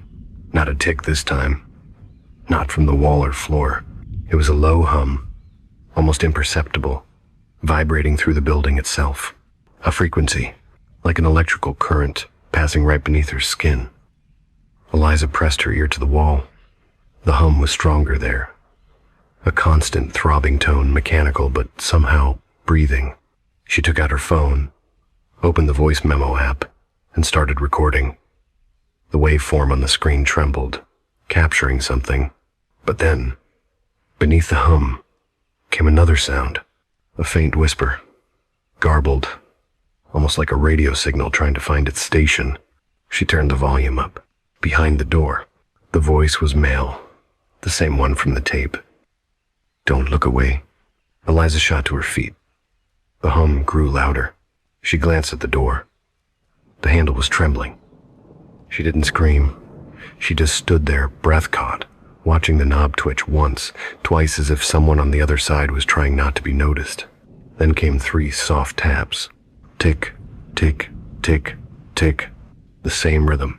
Eliza stumbled back, knocking the chair over. The lights flickered. Once, twice, then held. When she found the courage to open the door, the corridor outside was empty, but the hum didn't fade. It followed her out. The hallway was long, lit by recessed lights that buzzed faintly overhead. The sound was stronger there, resonating along the walls like static. Eliza walked slowly, phone still recording. The closer she got to the elevator, the louder the signal grew, until her whole chest was vibrating with it. Then, suddenly, the recording on her phone began to glitch. Her screen flickered. The timer stopped, and a new waveform appeared, one she hadn't started. Through the speaker came a voice. "You shouldn't have left the apartment, Eliza." Her name. Her name. The phone slipped from her hand, clattering to the floor. She went to the hotel's night clerk, a young man in a wrinkled vest, and told him she thought someone was tampering with her room. He gave her the practiced smile of someone used to guess seeing ghosts. "It's an old building," he said. "Pipes, vents, electrical buzz. It all carries weirdly through the walls." "Then why did my phone say my name?" she asked. He blinked. "Ma'am, maybe the voice recognition picked it up. Sometimes Siri does that." Eliza didn't laugh. She just turned and walked away. By morning, she was back at her apartment. She told herself it was just to collect her things, but a part of her needed to see it again, to prove that the sound wasn't following her. When she opened the door, the air inside was thick and cold. Dust hung in thin sheets of light from the blinds. The wall she'd opened where the recorder had been was still cracked open, but the cavity was empty. The recorder was gone. On the floor beneath the wall, she noticed something new. A small piece of paper, yellowed at the edges, tucked beneath the baseboard. It was an invoice. Citywide telecommunication maintenance, corridor transmission project. Date: 11/11, 11 p.m. test frequency. Eliza frowned. There was an address listed, not her building, but a service tunnel nearby. A handwritten note at the bottom said, "Signal relay installed behind wall. Apt 4B. Do not tamper." That night, she went to the tunnel. It was barely a block away, a maintenance corridor running under the old tramway. The air smelled like rust and damp concrete. She followed the hum. It grew louder the deeper she went, echoing off the metal walls until it was hard to tell which direction it came from. At the end of the corridor, she found a door marked "Authorized Personnel Only." It wasn't locked. Inside, the walls were lined with old radio equipment, oscillators, amplifiers, tape decks still running. The lights on them pulsed faintly, as if they were breathing, and at the center of the room sat a chair. Taped to it was the recorder from her apartment. Eliza approached it slowly. When she pressed play, the static hissed again. Then came her own voice, but not from tonight, from yesterday, and the day before, and the one before that. Dozens of clips stitched together, overlapping, echoing through the room like a chorus of her own fear. "It's living again. I think it's in the walls. I can still hear it." Then, finally, the man's voice, faint, almost tender. "Thank you for tuning in, Eliza. You've kept the frequency alive." Ugh. The hum surged, shaking the room. The lights flickered violently, and in the moment before everything went dark, she realized the sound wasn't coming from the machines. It was coming through her. When the maintenance crew entered the tunnel 2 days later, they found the equipment melted, the circuits fused. The chair was empty, but on one of the monitors, a waveform still pulsed faintly. A perfect, rhythmic pattern. 3 beats. Pause. 1 more. Tick, tick, tick, tick. And beneath it, in a distorted whisper, "Do you still hear me?" When Eliza opened her eyes again, she wasn't sure how long she'd been unconscious. The room was silent, except for the slow mechanical hum coming from somewhere behind her. She was still in the service corridor, though the air felt different now, thicker, heavier, like the walls themselves were exhaling. Her phone was gone.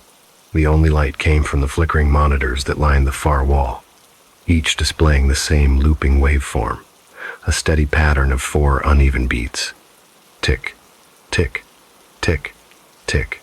She pushed herself upright, wincing as her head throbbed.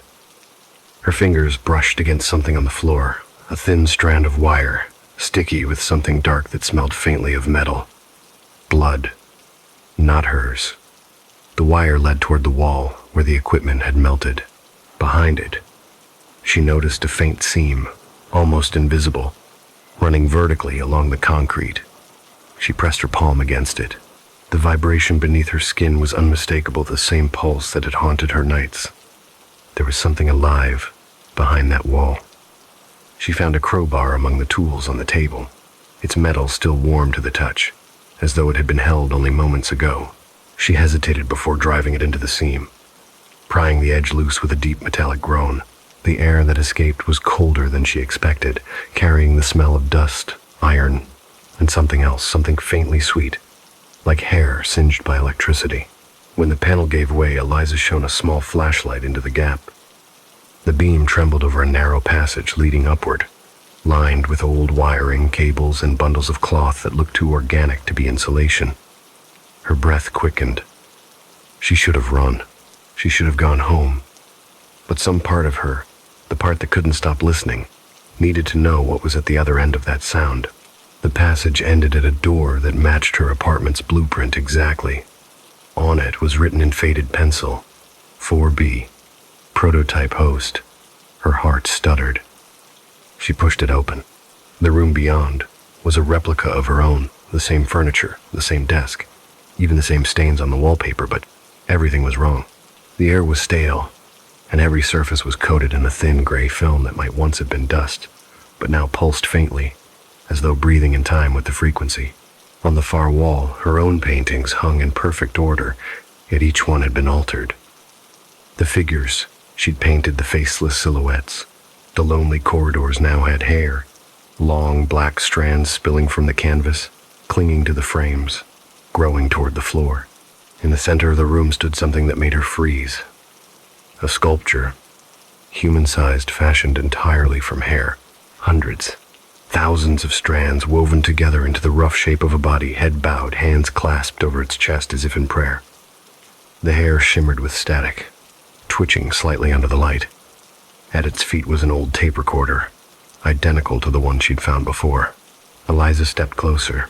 Every instinct screamed to leave, but her curiosity, or maybe her guilt, anchored her in place. She reached out, brushing the side of the sculpture with trembling fingers. The texture was dry, coarse, but warm, as if it held heat from something inside. The instant her skin made contact, the hum deepened, vibrating through the floor, into her ribs. Her flashlight flickered, and in the dim pulse of light, she thought she saw the sculpture's head move just a fraction, as if listening. Then came a voice, not through the recorder, through the room itself. "You gave us a name," it said, soft, distorted. "And so we found yours." Eliza staggered back. The sculpture was no longer still. The strands of hair around its chest began to separate, parting like curtains, revealing a hollow cavity beneath. Inside, tangled among the dark coils, she saw something pale. Skin. A human face, half-formed, lips moving soundlessly beneath the weave. She recognized her own cheekbone, her own mouth sculpted perfectly from the hair's roots. The frequency surged again, rattling the frames on the wall. The paintings began to tear, releasing more hair that slithered across the floor like thin black veins. They wound themselves around her ankles, coiling tight. She tried to scream, but the sound was swallowed by the air itself. The hum was inside her ears now, inside her skull, speaking without words, a chorus of static breathing her name over and over. Elisa. Elisa. Elisa. The sculpture's head lifted. Hair parted from its face in slow motion, revealing hollow eye sockets lined with glistening strands that pulsed with a faint light. Its mouth opened, but the sound that came out wasn't human. It was the same thump, thump, thump. Thump from her wall, the same rhythm that had started all of this. but now it came from its chest, in perfect sync with her heartbeat. Her mind raced. This was never about ghosts or transmissions. It was a signal, an imprint. Something had been transmitted through the walls, through the recordings, through her. The project on the invoice, corridor transmission, wasn't about communication. It was about replication. She was standing in her own copy, built from echoes and frequencies and fragments of memory. The sculpture took a step forward. The sound of it moving was unbearable, a rasping friction of countless hairs sliding against each other. Eliza stumbled back, grabbed the recorder, and pressed play. The speaker hissed. Then, a distorted male voice spoke again, calm, almost soothing. "You brought the signal home, Eliza. You kept it breathing. Now it keeps you." She slammed the recorder to the floor, shattering it, but the sound didn't stop. The hum swelled, filling every corner of the apartment with unbearable pressure. The hair on the sculpture began to rise, standing on end as though charged with electricity. Strands broke loose and floated toward her, clinging to her face, her hands, her throat. The air reeked of burnt metal and dust. She tore at the hair, but it kept coming, seeping from the walls, the ceiling, even the cracks in the floor. The more she struggled, the tighter it wound, pressing against her skin until she could feel it pulsing with her veins. The sculpture was almost touching her now, its faceless head tilting as if studying its reflection, and then silence. For one terrible moment, everything stopped. The hum, the movement, the breathing of the walls gone. In that quiet, she heard only her own heartbeat. Slow, heavy, uneven. Then, faintly, from somewhere deep within the sculpture's hollow chest, came a single, wet thump. She looked down. The strands of hair had woven themselves into her arms, her neck, her face. And beneath the surface of the sculpture, a new shape was forming, something with her eyes, her lips, her voice whispering softly through the hum. It was still growing when the lights went out. When the building inspectors entered apartment 4B weeks later, they found no signs of forced entry or personal belongings.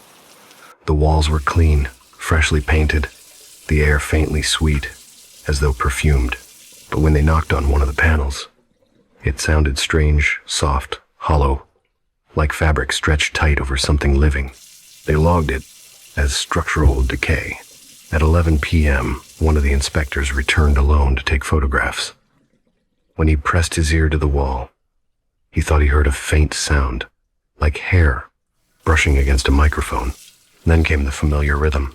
Tick, tick, tick, tick, and beneath it a woman's voice distorted, quiet, almost pleading.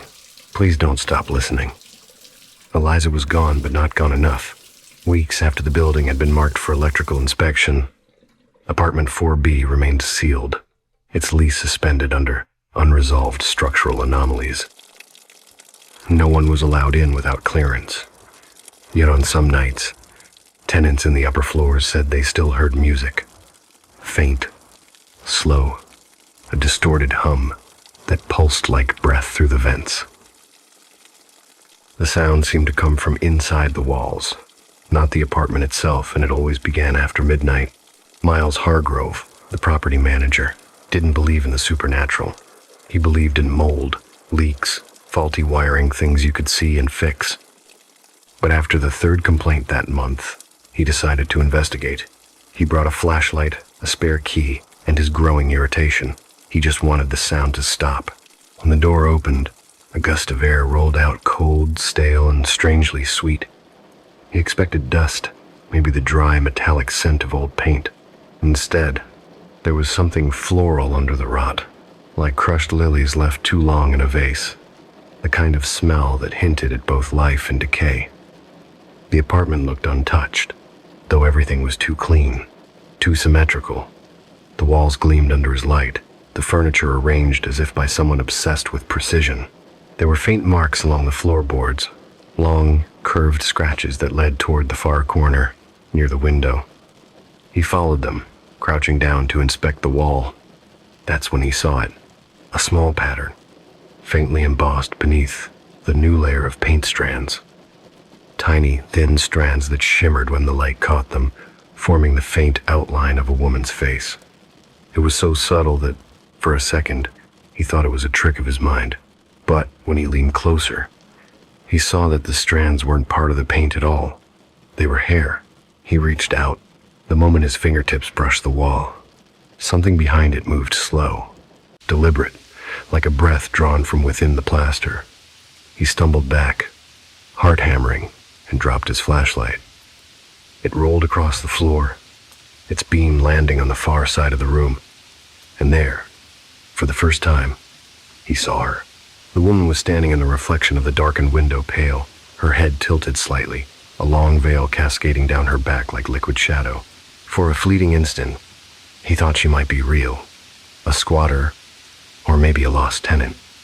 But when he turned to face her, the room was empty. The reflection, however, remained. She was still there in the glass, closer now. The veil moved, though the air in the room was still. Beneath it, her face was obscured, but he could see her eyes, two deep hollows that shimmered faintly with something wet, something that caught the light and refused to let go. "Hello?" he said, though his voice came out hoarse, smaller than he expected. The woman didn't answer. The reflection's lips moved, but the sound that came through was faint, warped by the static hum now rising in the walls. "You let him in," she said. "Now you'll let me out." The voice wasn't coming from her mouth. It came from behind him, from the wall where he'd touched the strands of hair. He turned. The wall was pulsing now, faintly bulging outward with the rhythm of a heartbeat. Miles stepped back toward the door, but his feet caught on something soft. He looked down. The floor was covered in fine strands of black hair spreading like roots from under the baseboards. The scent in the room grew stronger, sweet and sour, cloying. Then, faintly, he heard another sound beneath the hum, a voice, low and trembling, whispering through the static. "Eliza." He froze. That name had been in the tenant report, the artist who'd lived here before, the one who disappeared. He remembered reading about her obsession with frequency, about the sound that had driven her to madness, but he hadn't believed it. He took one step toward the door. The hum grew louder. 2 steps. The floor creaked beneath him. 3. The wall burst. A wet sound, like fabric tearing and bone grinding, filled the air as a mass of hair poured out, black and glistening, writhing like something alive. It hit the floor in a wave, knocking him off balance. The hair coiled around his legs, his arms, climbing with impossible speed. He screamed, tearing at it, but it was endless, more and more spilling from the cracked plaster until the entire room was breathing through the chaos. He saw her again. The bride. She was stepping through the wall. Not from a doorway, but from within, it emerging from the hair as though it were a veil. Her movements were slow, graceful, each step dragging a whisper of static. Her veil brushed the ground, and where it touched, the hair twisted tighter, forming patterns like lace. Beneath it, her face was pale but not human. Her skin was stretched thin, and behind it pulsed the faint shimmer of signal waves, like data fragments flickering under flesh. Miles tried to speak, but the hair filled his mouth, muffling his words. The bride tilted her head, studying him with a strange tenderness. Then she knelt, brushing the hair from his face. Her hand was cold, the touch almost loving. "You were listening," she whispered. "You heard the walls breathe. You opened the door for him. Now it's open for me." Her voice carried a strange harmony, one deeper, layered beneath her own, almost like an echo from another body. She leaned closer, and he saw the faint outline of a face beneath her translucent skin. It was Eliza's, or what was left of her trapped, half-seen mouth moving silently beneath the surface. The bride smiled. "She built the vessel. I just needed the voice." The lights flickered violently. The room dissolved into chaos, hair whipping through the air, wrapping itself around the beams, the furniture, the ceiling fan. Miles struggled to crawl, but every movement only entangled him further. The last thing he saw before the lights went out completely was the bride's reflection in the window. In the dark glass, she wasn't wearing a veil anymore. Her face was smooth, featureless, her eyes two deep voids filled with faint, glowing lines of code, and when her lips moved, the sound that came through wasn't hers. It was his. He screamed, but it came from her mouth, and in the reflection, she smiled. 2 days later, the power to the building was permanently shut off after the maintenance team discovered a biological obstruction in the wiring between floors. When the panel was opened, they found hair dense, wet, tightly wound around the copper, pulsing faintly as though still alive. On the wall of apartment 4B, behind a fresh coat of paint, a faint outline remained. The shape of a woman in a bridal gown, her veil made of thousands of fine black strands, her head tilted in eternal stillness. Some nights, when the wind hums through the old building's pipes, residents swear they can still hear her voice. Not singing, not crying, just whispering softly through the static. "Do you take me now?" The power went out at exactly 11 p.m. again, but this time, Mason didn't flinch. He sat in his chair, facing the static-filled TV, a single candle burning on the table beside him. The flame trembled just like his heartbeat, but he stayed still, waiting. The apartment had become a living thing, breathing, watching, listening, and Mason had stopped pretending it wasn't. He had seen her last night. Not just her shadow, not just her voice in the corridor, her face. The bride's, white veil hanging like cobweb, skin pale as wax, her lips blue but smiling softly, almost kindly. She had stood by the mirror, one hand pressed against the glass. When Mason blinked, she was gone, but her reflection wasn't. Tonight, he was ready. He moved slowly to the center of the living room, where the wooden floorboards creaked in that same uneven rhythm he'd grown used to. Beneath them, the hidden sculpture room waited, a room he'd sealed with nails, chains, and prayer. He thought he could keep it buried, but the apartment had other plans. The candle flickered. The light bent toward the hallway. He heard the steps, bare feet, dragging across tile, wet, deliberate. They stopped at his door. "Mason," a voice whispered. "You're still here." He froze. The door opened by itself. The air dropped to freezing, and she entered. The bride, wearing her torn dress, the fabric soaked with something dark that glistened faintly in the candlelight. Her veil brushed the ceiling as she moved closer. "You were supposed to stay," she said. Mason's throat tightened. "You're not real." She smiled again. That same terrible tenderness. "Neither are you." The walls pulsed. Every light in the apartment turned on for half a second, then went dark again. He could feel the hum of the corridor frequency in his skull, the same sound from the pipes, the elevator, the broken intercom blending into a deep, resonant drone.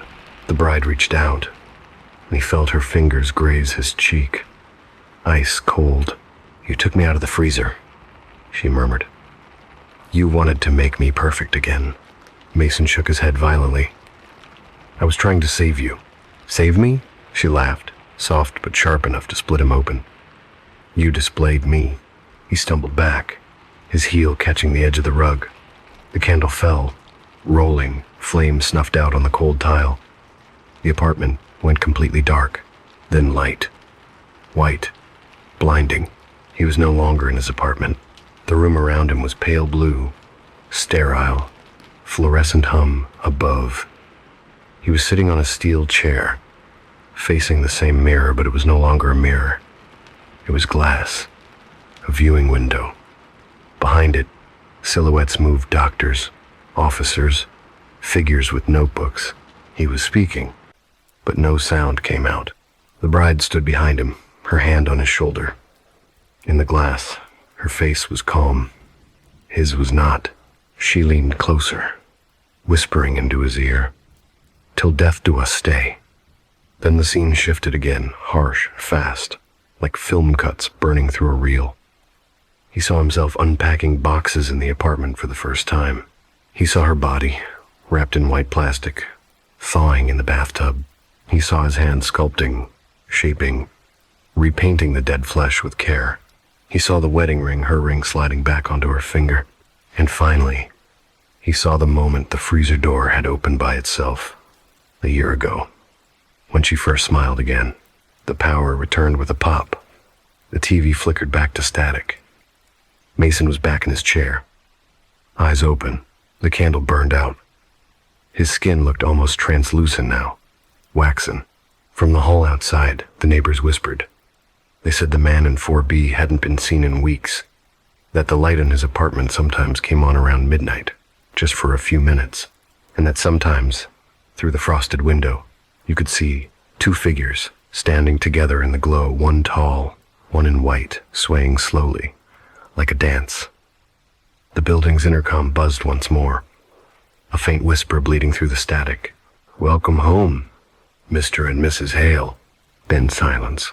And in that silence, the hum of the corridor frequency began again, steady, eternal, and cold. You've just listened to The Sound at 11. 5 stories from a building that never sleeps, where walls remember every whisper, and echoes don't fade, they repeat. From the hum behind your wall, to the knock you swear you heard at 11 o'clock. Maybe it isn't the pipes. Maybe it's something waiting to be answered. Some say the apartments on 13th Avenue are still occupied, though no one's paid rent there in years. Others claim, if you tune your radio just right, you can still hear the corridor frequency, faint and human. But for now, this frequency is closing. Lock your door, turn off the lights, and if you hear the hum again, don't answer.